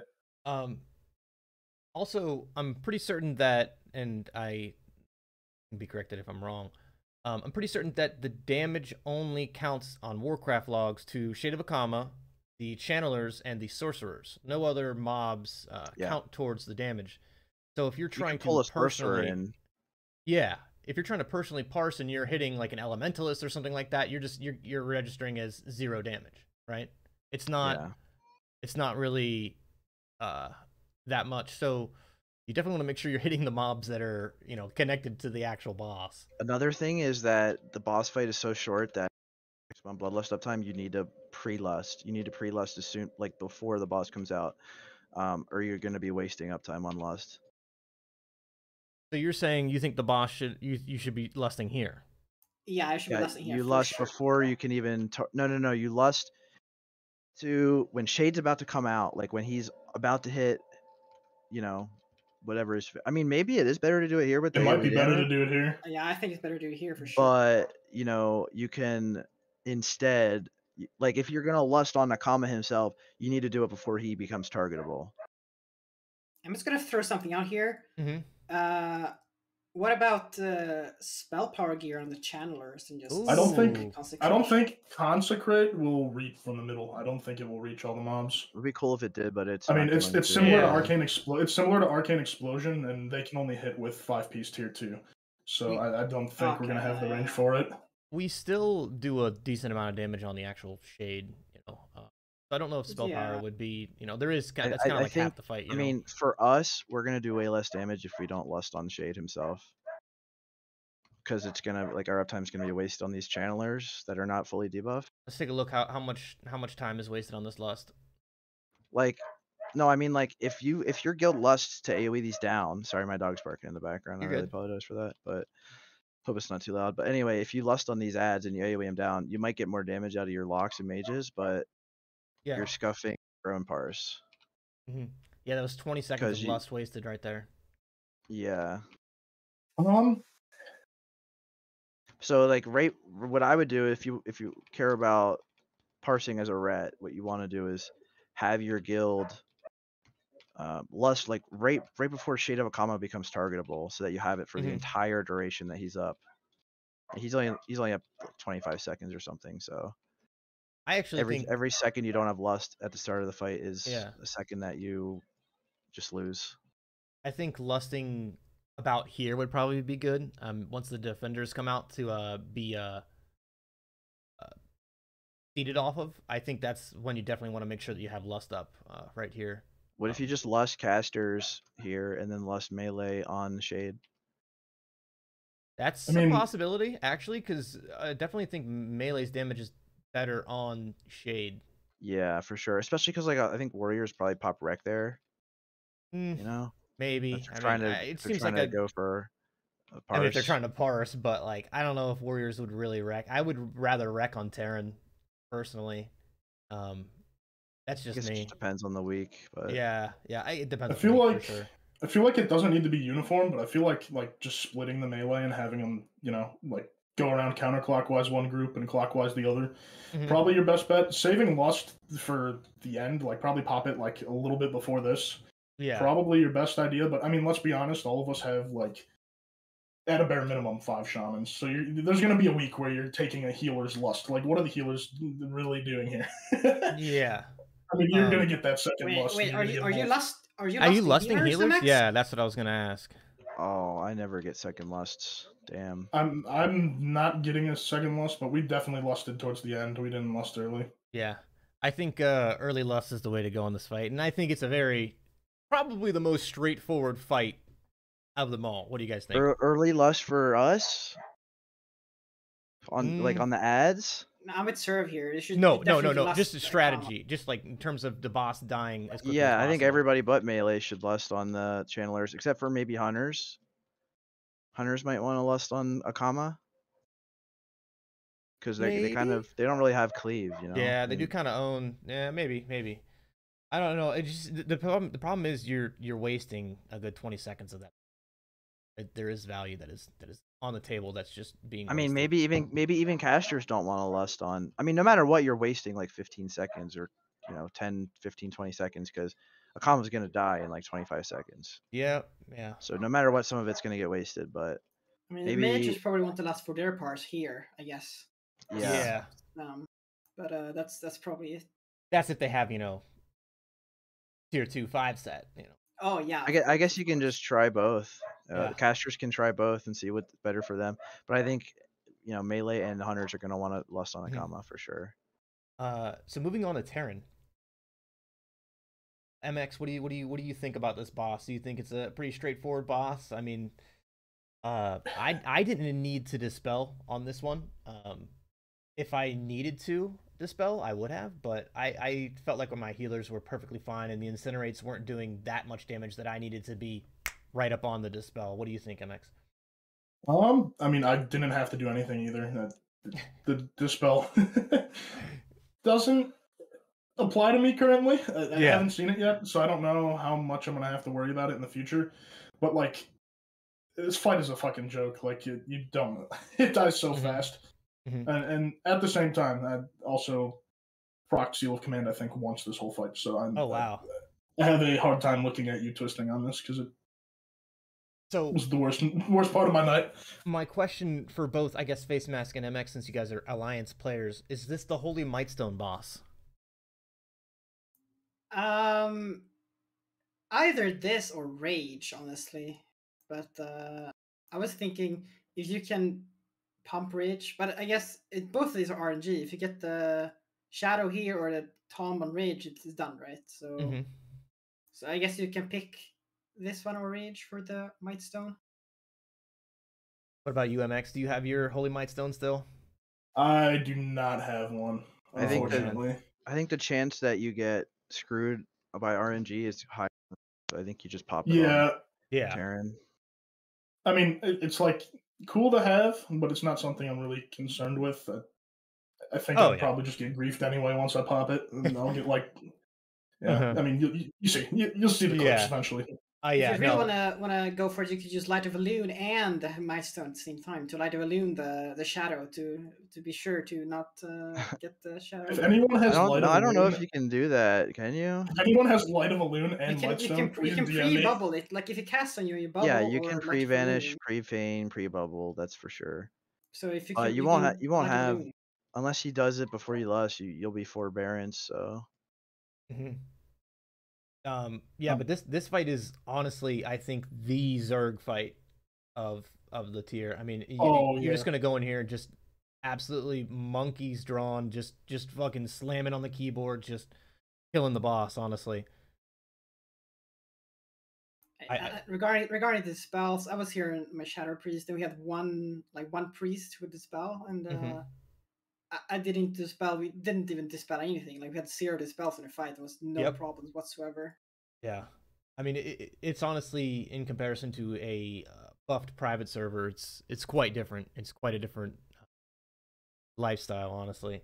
You can just ignore this. Like the constructs don't even mean anything even if you have like a bunch in the raid. Yeah, it's like not an issue. So nobody here got construct. Nope, I went straight to twist. I was wondering, because I heard like, back in the day, it would go to your pet bar, but it would have the binds from your main bar. So like 543 would work. Yeah. But they don't. It doesn't do that on PTR. It goes to your pet bar, and whatever your pet bar binds are is what it is. So 543 won't work. I think mine is the default control, like 5, control 4, control 3. Yeah. So like, if you aren't ready for that. You will have to click, which is no bueno when you're trying to move around and tab target and stuff. I announced it. I will 100% be clicking those the whole time. Oh wow. Yeah, no, I mean there's a clip of me accidentally figuring out that it was on the pet bar, and also the pet bar was underneath my swing timer, so I mean it was a terrible thing. But I think there's a macro with like just one button for all. Like you just spam one button, it will do the thing in order. A cast sequence, just yeah, basically you just do that and you just spam that one button and you're gonna do just fine. Allegedly, I didn't get the Shadow yet, so I can't talk. I will try to make a cast sequence, and if it wipes us, it wipes us. It's worth it. I just want to see if it's possible to do it all in with one button, just like mash, like tilde or something. Any last thoughts on this boss? Anybody got anything to send it? I wanted the chicken so bad, dude. I wanted it. Yeah, we got 3 chickens on this one, but I kind of scuffed up my rotation a little bit a couple times, but I didn't have a rotation. I also felt like I didn't get a lot of command procs on this one, but I traded it for my Anetheron, which I got procs on almost every twist, so it's kind of just how it is. You can what you can do is, like the guy said in the chat, you can macro it in. So my guild told everybody to do for the constructs is to macro into your 5, 4, and 3 buttons. You know, pet action button 5, pet action button 4, pet action button 3. I guess hunters will have to do something different because it'll screw up their pets, but yeah. Huh. So you're saying it's just a one button spam the whole time? Yeah, no, pretty you. much. Oh, Yeah, it is. sorry. It is with the macro. It is a one button spam. Well, Just like one button cast spam. sequence. No, it's just a priority cast. Like if you put the number 5 ability at the top, you just try to cast that first, right? Yeah. So when the cooldown's up, it's cast that, and then cast the next one, which is 4, and then it spams the 3 because they're on cooldown, right? Yep. That's actually really good, Krim. You could put that in my Discord. That'd be fantastic. I'd love that. But I think that's probably the only thing that somewhat could mess up your parse on this fight for sure. I don't think it's really too hard of a fight, Teron. Moving on to Bloodboil here. I do think that this one is probably, if not the hardest fight in the tier, one of the hardest fights in the tier. Serv, what do you think about that? Yeah, I think so, but I think it's mostly on your tanks, and there is like the chance that anybody could wipe the raid if they don't turn the boss when they get raged. But I think for the most part, it's all on your tanks because it's just about being able to go between your top 3 tanks and them being able to overtake each other without having to taunt. So they have to be like in a tight window where they can overtake each other naturally, and if anybody's slacking on threat, then it can really suck and you can wipe. But I think it mostly comes down to tanks. You know, obviously Bloodboil is easy to deal with. Fel Rage, you know, sometimes people can die, but if you have 3 paladins, that's enough bops to get you through the clothies. And obviously you can't block or bubble because you'll wipe the raid by doing that because he'll revert to threat. But you can use bop. So bopping them Fel Rage, and obviously if you want to parse this boss, you just have to get targeted for Fel Rage. Yep. So. Yep. As I thought they would invalidate it because honestly, it would be better if they did invalidate it. But... Look at Mentos right now. My man is legitimately popping off. Yeah, because he can just evasion and go full ham with all his cooldowns. Yep, that's exactly what he did. And I mean, I think that's what you need to parse on this boss. You know, from a ret perspective and from any perspective, you need to get Fel Rage for sure. Yeah, that's why I think it's dumb that they didn't invalidate it. I was thinking that you would have to use a shield for this, but honestly, I got hit with it on PTR and I just kept twisting. And honestly, 1-1 twisting rotation, Chad. I mean, you just keep twisting. I mean, there's no reason not to. I mean, I guess it'll be a gamble. It'll be a gamble with the buff. Oh yeah. I am obviously not attacking here as much because Dr. Kale died, and I was waiting for him to get higher up on the threat because I didn't want to, full threat like someone here did. Just had to make sure. Yeah, see, the threat is really big on this fight, and honestly, I think it's the biggest mechanic. And keeping your tanks alive. So keeping your tanks alive and then producing amount of threat while also staying under it is like the name of this fight for sure, 100%. Not getting hit by the Fel Breath. That's also huge. It's unnecessary damage. I mean, that can just wipe you. Getting hit by one breath on a lot of people. Those people probably just die if you're like not really gaming. Oh yeah. Oh no, you get, it's a lot of damage. 4, 5, 6 people get it. It's over. I honestly think this is probably the hardest fight in tier 6. What do you guys think about that? I would agree. I mean, I guess Council might be up there. We've only given it a go with 5 healers, and most people I'm seeing are sitting at like 6 for at least guilds at my guild's level. Mm-hmm. It seems like we're going to have like our Boom Ego Dream State or something, or we're just going to do it anyway so we can get through it on Sunday. Mm-hmm. But for a while, I think Council will be a lot more difficult for people that don't have maybe the healers that some other guilds may have. It looks like most people are sitting at like 5,500, 6,000 heals per second on that fight, and the 5 isn't going to cut it for a lot of people. So, I mean, Bloodboil's up there, but if your tanks know what they're doing, then it's definitely easier, in my opinion. Council but I think it will harder. remain more. I think it will remain more difficult longer than Council will. Like Council should be harder than it is. They die way too fast. It's atrocious. I actually think Council is way easier in this fight. Personally, I mean it's this is a tank fight, right? And Council is a healer fight mainly. So if your tanks are good, this will be easy. If your healers are good, Council will be easy, pretty much. That's all it is. If Dr. Kale is here, that just means that he needs to step it up, honestly, and I hope he hears that. But I mean, any last thoughts on this? What do you guys think? I mean, do you think they should get rid of Felrage on the logs on max DPS? Probably they probably have to, right? Because the only class that can actually parse now is warriors, because they can't get it right. I mean, have to get rid of it. You have like a one in you know what? If you get 2 Felrages, it's like a 1 in 12 chance that you'll ever get to parse on any given fight. It's just so stupid. Yeah, getting a nice double would be insane. Like, imagine never getting a 99 on that fight because you just never got Felraged. Yep. I mean, it might happen, man. It could potentially happen. I think they remove it. I think they'll remove it. Well, I really thought they would have by now. Yeah, we'll figure. I mean, we'll see here soon. I mean, I would assume that if they're going to do it, they're going to do it soon. And you know, they could just add a category for Felrage parses. That would be cool. I would like to see them, like how high people can go with them, but I think it's dumb that they count the same as everybody else's. Okay, so Grostek's saying they could probably just remove it from All Stars. I still don't know if I like that, but I would be okay with that, honestly. I would be okay with that. It's gonna ruin your profile, though, right? When you see that, like, 92 because you never got the Felrage or whatever. Yeah, that's what I'm thinking. Yeah.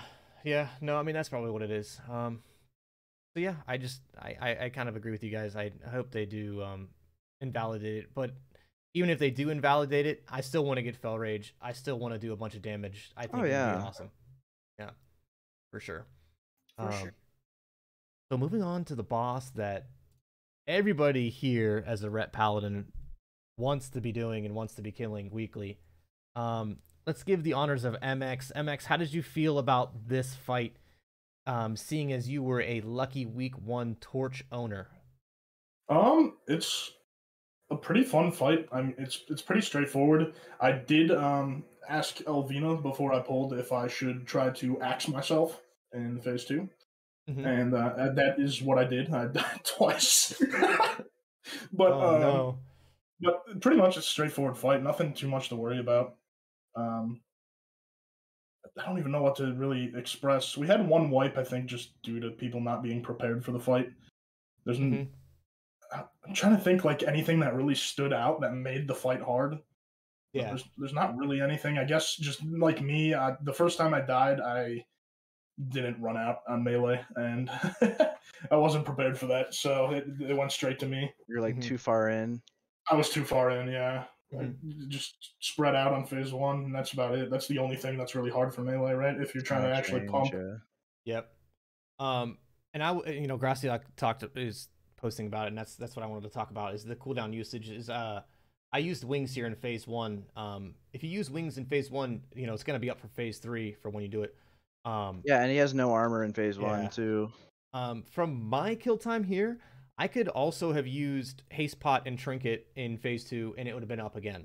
And I believe that it would have been would have been way better. You can do 2 minutes every phase. Yeah, for sure. Definitely make sure that you're stacking here in the middle, because if you're not here and you're not getting this mana back, I mean, it's very, very detrimental, 100% for your parts. And then phase 2, if you don't have a warrior tanking to reflect deaden. Oh yeah. I mean, it's kind of a double-edged sword, right? Because reflecting deaden gives you double damage, but you also deal it back to yourself, so you could just one-shot yourself. Yep. So I don't know if the play is going to be to have a warrior tank and reflect deaden, or if that's just so dangerous that you just can't do it, because I don't know. Like, you can only get shielded so much, right? Like, you could easily just one-shot yourself with a reflected deaden and a big twist. Oh, definitely. I've done it before. I did it on Endless, but I haven't done it here yet, thank God.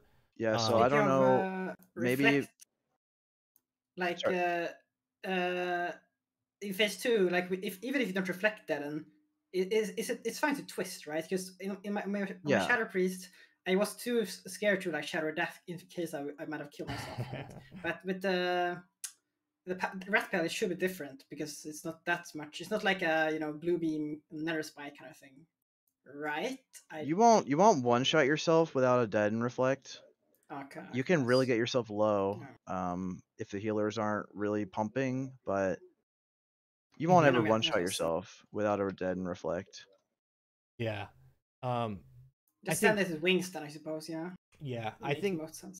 That's why it's also good to not have wings there, I think. But I think this is the fight where regulating your cooldowns is going to be big. You know, the 3 minutes, the 2-minute usage. I think that's going to be big. Not reflecting and killing yourself, obviously, is going to be huge as well. Other than that, I think it's decent. You know, don't stand inside the boss in phase 1 and start tanking, because then you start getting owned. And then phase 3 is like the single most even DPS race in the whole game, basically, because it's just like 30 seconds. Everybody pumps. Nobody gets double lust, right? Everybody's lusted, and you're going full pump. And threat's really not an issue if you do the taunt swap at the beginning. So it's just kind of like the most even DPS race across all classes in the game. You just get to have fun and go nuts, and you also do like increased damage. Yeah. So you definitely want to have wings on phase 3 as well. So that's why it's good to do phase 1, phase 3, and Grashak brought up a good point. Grashak, he stresses the importance of wings timing in phase 3, right? Because the damage increase, it ramps up over time, right? Yep. So you want to time the wings as good as possible so you have the highest amount of damage increase, right? So you want it just before it dies, you want wings to end, right? So that's important. You need to know your guild's kill timer, like kill speed, to know when you should pop wings optimally. Yeah, I think for us it's just like 40%. He dies pretty fast. I mean, I think it's like 40 or 30% you would pop for like a pretty fast guild. Maybe even a little higher. I don't know. Yeah, that makes sense. I think we had a little bit of a longer kill. I'm not too sure. Yeah. 5 minutes 30 seconds. I mean, you're getting second wings no matter what on this fight. But I mean, I would say 60% is probably good, honestly. Because it's starting to just go down and down like quicker and quicker here. And obviously you kind of want to delay last a few seconds as well, probably 10-15 seconds to pop it to get the max out of your own like wings timer as well. Yeah. To get the wings in the last. 100%. 100%. He goes down like 1% a second here at the end, so I don't know did we know how long the phase lasts? Anybody have like a log or something? They know exactly how long the phase lasts on a good fast kill? I mean, I don't think you can delay your lust too long if your guild's good. It's like 45 seconds here on this phase 3. Yeah, I don't think you can delay it too long if your guild's good. I think you still generally like do it right after the taunt swap and you start like busting them up basically. But then, maybe you could delay it a little bit. It depends on your kill time, obviously. But I think from like most of the big PARSE guilds, they're just gonna like lust right away, probably. For sure, man. That's probably fine. Yeah, if the 45, you can just send it, and then you can wings as there's 20 seconds left of lust, right? Halfway, yeah. Yep. Last 20 seconds of lust, yeah. Any last thoughts on this boss, guys? Other than wanting to get a torch? No, but best of luck to Serve and Facemask on their torches. I demand that Facemask gets a birthday torch. Can only hope. Thank you. Man. Well, you already killed it this week. You're sort of fucked for the week, buddy. Yeah, that's kind of true, man. That's kind of true. Moving on to a boss that I'm sure Facemask and MX have very, very, very. They have good opinions. What do you guys think about Shadow Resistance set on Mother? Go. Stupid. Wearing 0? I put on the neck, and I had a Shadow Prop potion. The neck was worthless. I shouldn't have done it. I did not get ported though, but I mean, we had one person I think died at getting ported, and then maybe a tank died towards the end. Interesting. But majority of our raid wore like none, little to none. I don't think most people were over like 110, 150 if they did wear it. The rocket boots, we had quite a few of them. Just normal stuff. The boss was pretty tank and spank. Our positioning was a little different though. Yeah, I used rocket boots. I honestly don't know if this positioning is the best for sure. We brought it back a good way. I don't think we would if we're trying to parse. There's like so on the right side, there's the little indent in the wall. There's like a little rounded indent. We brought it down the hallway into that indent, and then had the healers just down the hallway a little bit more, and everyone else. Yeah. The door. You're talking about the door strat. Yeah. Yeah. Sorry, excuse me. Yeah, I did that on Phoenix. That's been a long time since I've used that strategy, honestly. But we in this kill, we're all using shadow resistance. We all have 174 shadow resist. And even I got rocket boots, but not many people died. A couple people died. I know Yak died just now because he didn't have any. His shadow resistance gear was all shadow resistance gear and no stamina, and he immediately got flamed after the fight. But the silence is deadly on this fight. Yes. Yes. I think a little bit of shadow resist really helps. I mean, it's a binary spell. Like when I wore 100 unbuffed on the PTR, it felt massively better for my damage than, like, because of the silence than wearing 0 on the PTR. So like wearing the neck, and what else piece would you suggest to dodge the silences? I mean, we've heard reports in Light Club of people wearing like 150 whatever and not resisting a single silence. So yeah. I mean, it does come down to luck, but if you have like 100 unbuffed SR, that's like gonna resist a large, like that does a lot for binary spells. It's gonna get like, I think half of them at least. So I think it's definitely the play. I don't know though. I mean, maybe if you just get lucky on 0 SR, you Huge just boots. pump. You know, also like with the Fatal Attraction, like you can survive on 0 SR, but what can also happen is she can just beam you at the same time that you're rocket booting away, and you can just die. That happened to me on the PTR, and I was wearing Shadow Resist too, and I still died. Like the JC neck and the Shadow Pot is pretty much the only way to counter that. Presumably you like Healthstone after the first tick, and then also pop your JC neck and Shadow Pot, and that might save you. But if you get beamed at the same time, you can just die. So yeah, that looks like it happened to one of our rogues. He got sinful beamed while he was running out. 2 fatal attractions and sinful beam, and he was. That's why you like when you boot away, you want to make sure you know where you're going before you press the boot. Like you need to know where you're going. Yeah. Because you don't want to just go into the raid or the tanks or something, and you don't want to go near the boss because she'll just beam you. I had it planned out in my head just to curve around the healers and go the opposite way of where I assumed everyone else would go, the big open side. I definitely want to try. I want a macro like Shadow Prop Potion or something in my rocket boots though, just so I have it ready to go and don't have to worry about like wasting even like a single second on potion. I definitely want to try 0 shadow resist next time, but I guess it's something that you have to decide as a guild if you're going to do that. I think for me, I think it's always going to be worth it for Rets to wear like the cape and maybe the bracers.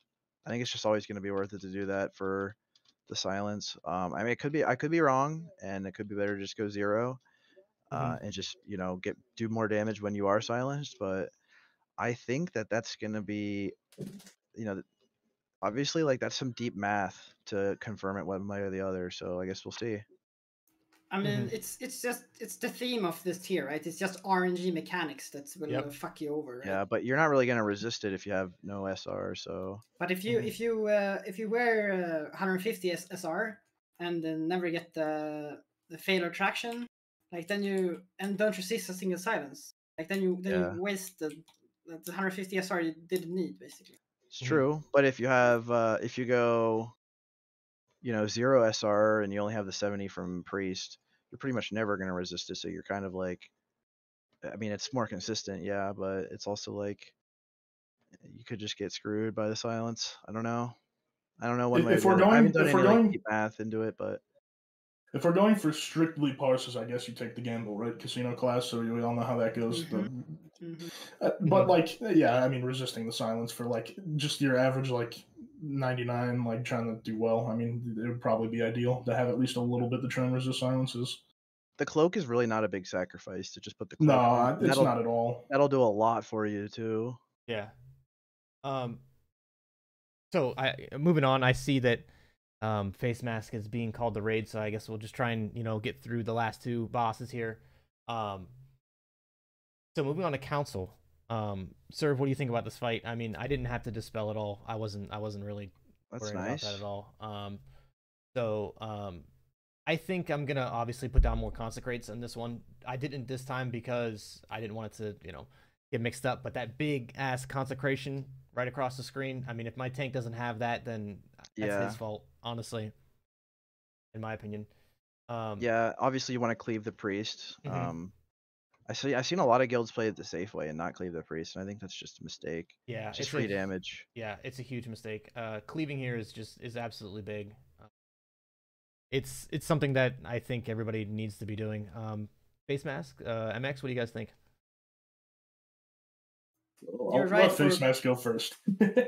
For parsings, definitely cleaving is the way because you want to shorter kill them, right? You're not gonna be able to parse if you do like boomer strats, but that goes for any given boss, right? So I think you're onto it with just cleave, send it, let your healers do work, and I hope you don't get too fucked by the resists. They die so fast, it's crazy. Like They on do private die. server, this was like a 7 to 10 minute fight. Yep. With a good guild, and like this is so bonkers. It's only like 2.5 minutes, 3 minutes. Oh yeah, no, this will be a quick fight, especially when they get the cleaving down for sure. And there's a bunch I see you're tanking it with a druid. Did you ever have your druid get one shot by the judgment of command or whatever? No. The commands? We one shot this boss. Oh, nice.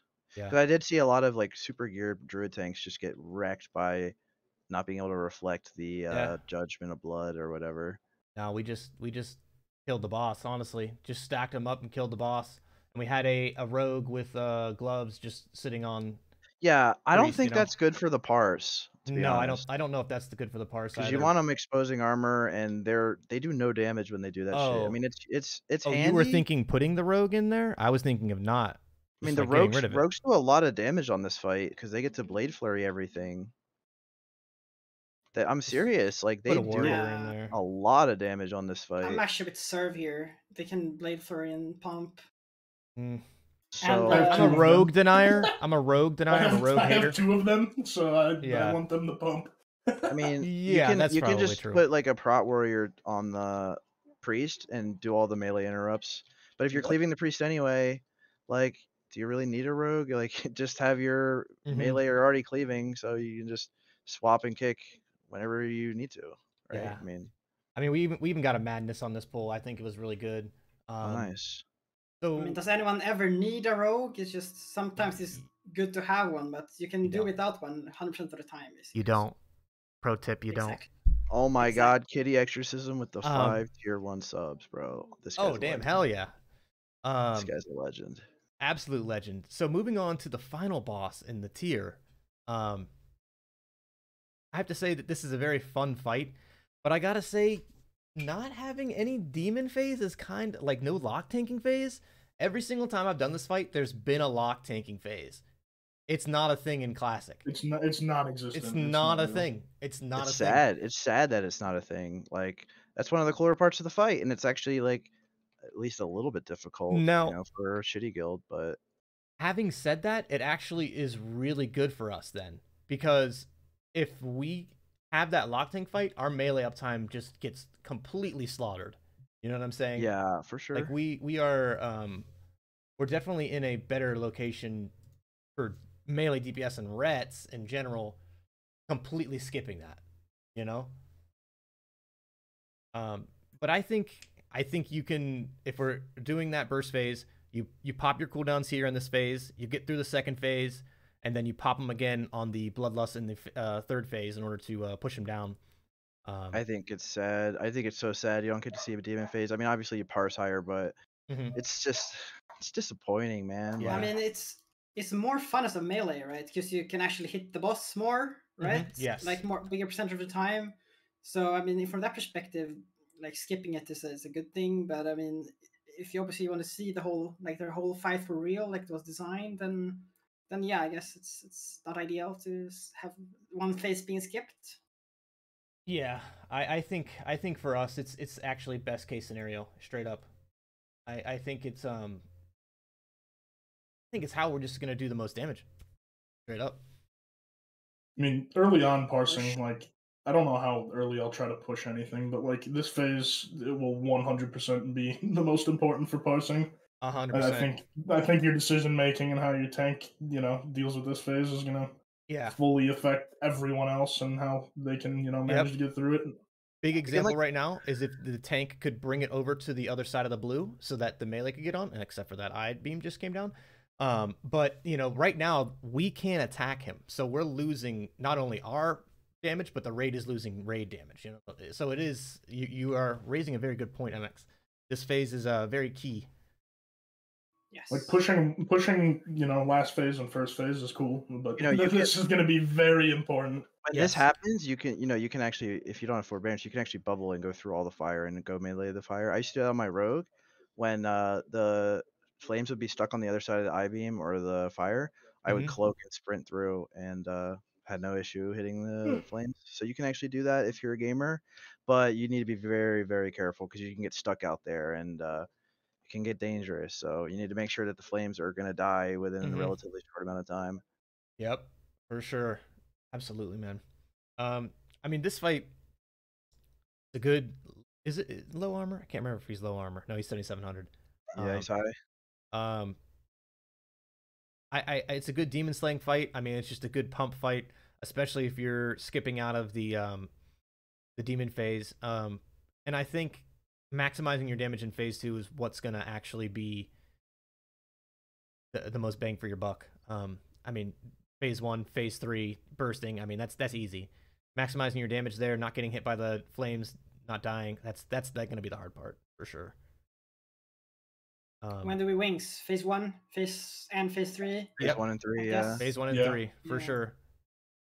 I mean, this is what, like, I mean, I don't know how low it'll get, but it's probably around like what, like a 6.5. Some guilds probably upwards of 7-something minute fight. Yeah. It used to take people 15 to 25 minutes in 2007, and on private server. Yeah, that's insane. Just saying real quick, guys. After this, we're gonna be doing questions and answers. So get your questions ready.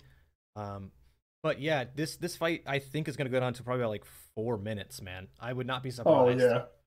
I mean, like, if you get a chicken somehow, if you do whatever you have to do to get chickens, right? Yeah, you're gonna get through that second phase fast. Like it's gonna go quick. It'll last to that point. And yeah, I mean, if people will start getting the whole fight with chickens. If you do that, it's just infernal for the chickens, right? I mean, just equip chicken for Illidan. Yeah, just wear chicken, bro. I mean, I'm sure people will do it. I've done it a few times on like KT and stuff. I mean, it feels like it has value if other people are doing it. Oh yeah, for sure. I mean, it's the best trinket slot. If if you have to wear it to get it, it's the best trinket slot in the game. Like best trinket in the game. But you obviously don't want it if you don't have to. So you can just infernal. But this is definitely a little spicy. This phase with a paladin tank. I mean, he died just instantly a couple times. Definitely bumped our wipe counter up to 5 from the enrage. Yeah, he died twice. To enrage, I think it was. I mean, I think having a paladin tank is ideal, but I think you don't really want to do that if you have a geared warrior until the paladin has like tier 6. Yeah, agreed. They gain so much mitigation with their tier 6. I think it's more of like a speedrunning thing because you're not gonna bring the prot warrior. You know what I'm saying? So yeah, probably getting your prot paladin accustomed to tanking Illidan is generally probably the way to go, and that's what we did here. That's what we were trying to just get ready for. That's why we have Dr. Kale tanking here. Go ahead. Up until Council, I think we almost saw like every mitigation piece that our prot wanted for his sheer set. So I'll be interested to see how it goes. Yeah, obviously it's going to be lacking spell power, but exorcism's huge. I mean, I don't think threat will be an issue. Got the KT gauntlets? I believe so. Yeah. Okay. All right. Yeah, I got to get them all set up, but I mean, I think it's like almost a 19,000 HP set or something like that. It's disgusting. God damn. But yeah, I mean, I think. Wow, that's huge. Yeah, that's huge. I think the biggest thing was what MX said is the phase 2, getting being able to still do damage. Like here, this first flame dies, and I'm still pretty high up on the overall damage. But once this flame dies, and I can't connect anymore, I just drop. I just absolutely drop. And I think that we need to work on our phase 2, fellas. That's what we need. That's the important part. If people want to pump this early, they're like, especially towards the end, once we start getting used to it and it starts dying faster, this will decide your your results. It'll absolutely decide your parse, honestly. So moving from the fights, anything like that. If anybody's got any questions for us about any of the fights or anything, us personally, hit us now. I mean, do you guys have any thoughts on anything that we've talked about? Anything on any other bosses that we talked about that you might have something that popped up in your head or anything like that? Any last minute remarks on any bosses? Facemask. I think there's been some really good points like from the chat during all this. I think we missed some stuff, but the chat covered it up very good. Some of them had some good points there, but pro chat. Other than that, I think we've been covering it pretty well. Yes, gotcha. Of course. I'm always pro chat when it comes to Twitch. Yes. I think the Teron macro. We've been covering pretty well. Teron macro will be huge. Teron macro, yeah. Yes, Teron That's macro, a huge one. Yeah. We should see that. No Ravager. That will not happen. No. Unless you're just really lazy. No tank set. No it's tank spell set. power set. Spell power. We talked about it for sure. Definitely spell power. Yeah, that's make sure you have bag space to switch your weapons. Yeah, dude. I was very, very just. I had no room. I had no room. I had to delete stuff in my. You can check my VOD. I deleted stuff. Make sure you have Wrath of Cenarius. Yes, that is a big thing. I will be streaming that next Saturday and getting that. So that'll be the most boring stream ever. I can't wait to watch. People fucking they want it, man. They really want it. They really want it. And it's such a good ring. I mean, no, they want the stream. They want the farm stream. They want to see it. Soul crushing. It's like it's like 12 hours at least, right? Yeah, that's why I'm gonna start it. Probably about 10 a.m. on Saturday. Honestly, it's gonna be massively easier than classic. It's still like a 12-hour farm. Yeah, I think, and that was with help from another guy, so it's probably longer. So I think a huge thing this week. Sorry, I cut you off. No, go ahead. You go. I was very misled by your PTR stream on Bloodboil. That fight was sort of a joke after a couple of times. Yes. I came in here thinking like it was going to be the end of the world. Like I was going to be sitting there all night after 14 fucking wipes watching you sit there or whatever the fuck it was. So honestly, the worst part about that in the PTR was just like people would wipe 2 times and then be, okay, I gotta go. I'm sorry. I'll see you guys later. And then you had to get 3 new people, learn it all again, and then the 3 people would leave after a couple more wipes, all that type of shit. But yeah, so we've been asked, is it okay to forego shadow resistance on Mother and just shadow pot? Depends on your guild, honestly. Yeah, I think it really depends gonna on be your guild. based. Yeah. If you are, I guess, a very slow killing guild, I think shadow resistance is a non-negotiable thing for sure. Pretty much, you yes. might lose a few people if your whole raid is doing it, but it is like you as a standalone raider. I mean, it's fine. Just have your rocket boots. Maybe JC neck. I didn't even have mine on. I just had the 40 shadow resist neck on. I think. Go ahead. Reaction time too. Yeah. Yeah, I think it depended on your guild, depending on your kill times, depending on your overall DPS, and it also depends on if you have rocket boots. Honestly, I think rocket boots are so key for that fight. Like if you're gonna cheese 0 SR, I think you need rocket boots 100%. Oh yeah, you have to have them. Yeah, I mean, for sure. For parsing, I think it comes down to what Surf said, right? I guess we have to see if wearing SR to dodge silence is better than not wearing SR and sitting through the silence to get more pieces of damage. I mean, Maybe I guess we just can have to get check log. Sully's, you still there in the chat? Can you add silence SR sim to the sim? Ooh, that would be so nice. Yes, we need that. Absolutely. Absolutely need that. Maybe just a chart, more shadow resist, how much damage you do. Yeah, can you tell Pride to add that instead of Ravager to the sim for the $25 I sent him? We already have a Ravager sim. It's pinned in the ret channel. Yeah, no, it was way before. It was way before the Ravager sim. I sent him $25 to add it to the sim.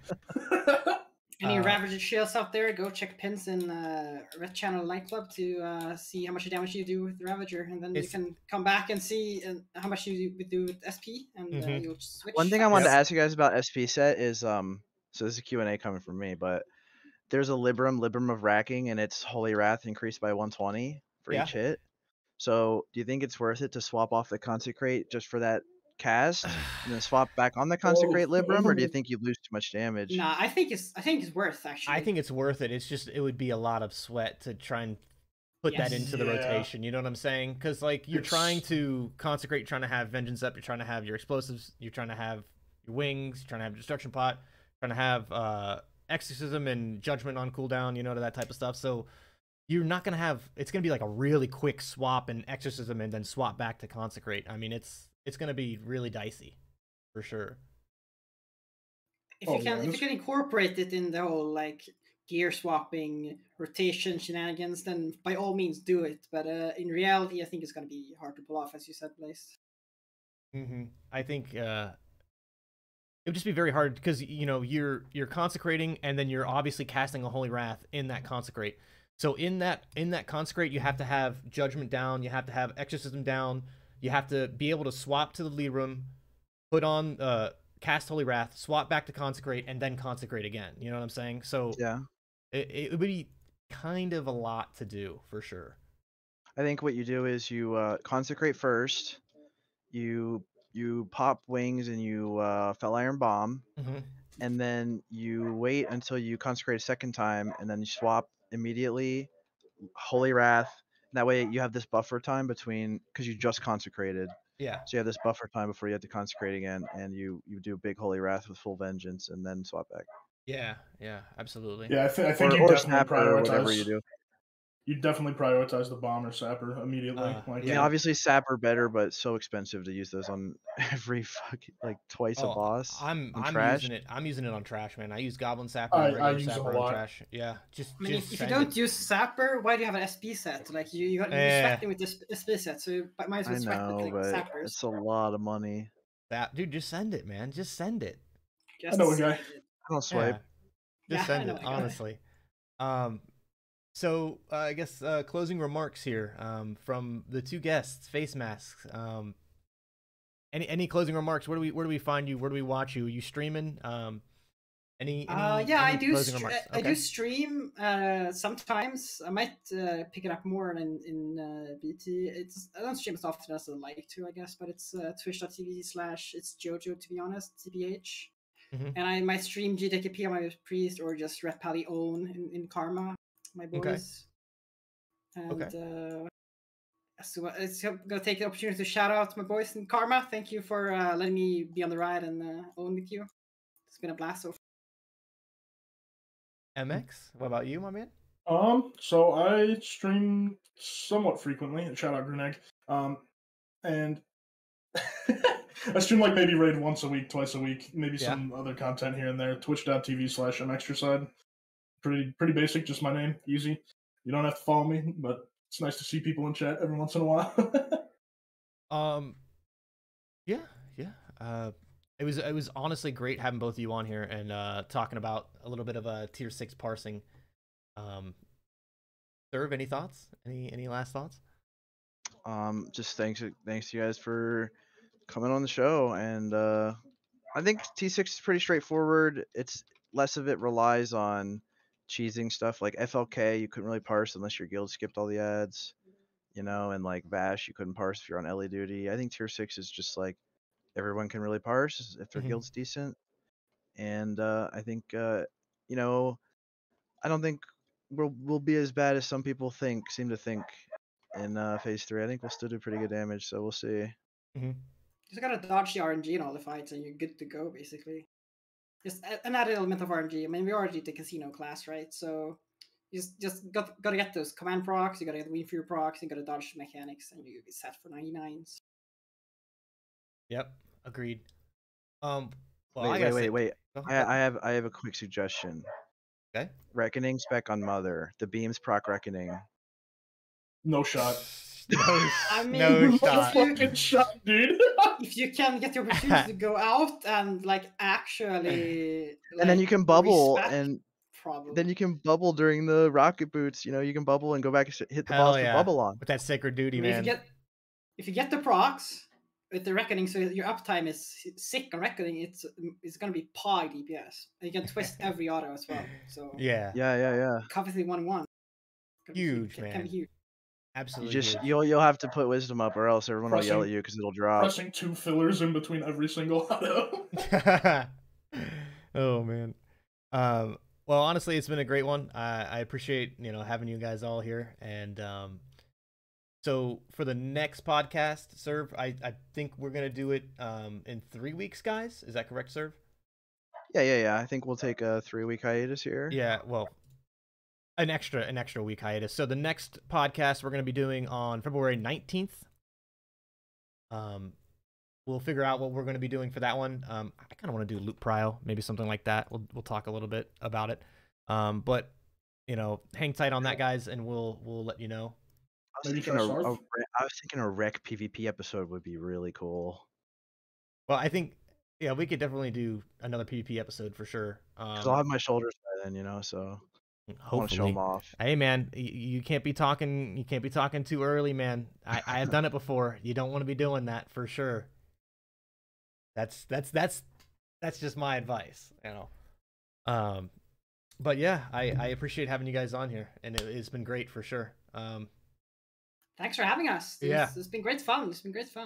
Yeah, appreciate getting thanks for having me. And thanks for sitting in a really cool room, MX. I appreciate that. I can't believe he went through all the effort to set his room up like yours, Blaze. Oh man, yeah, I know. It's so crazy. Yeah. So this is now we're gonna end it with a MX hot tub stream. Appreciate everybody here watching. We will be back in 3 weeks with the next possibly hot tub stream. I'll let you guys know with the podcast. But yeah, thanks for watching, everybody. Peace out.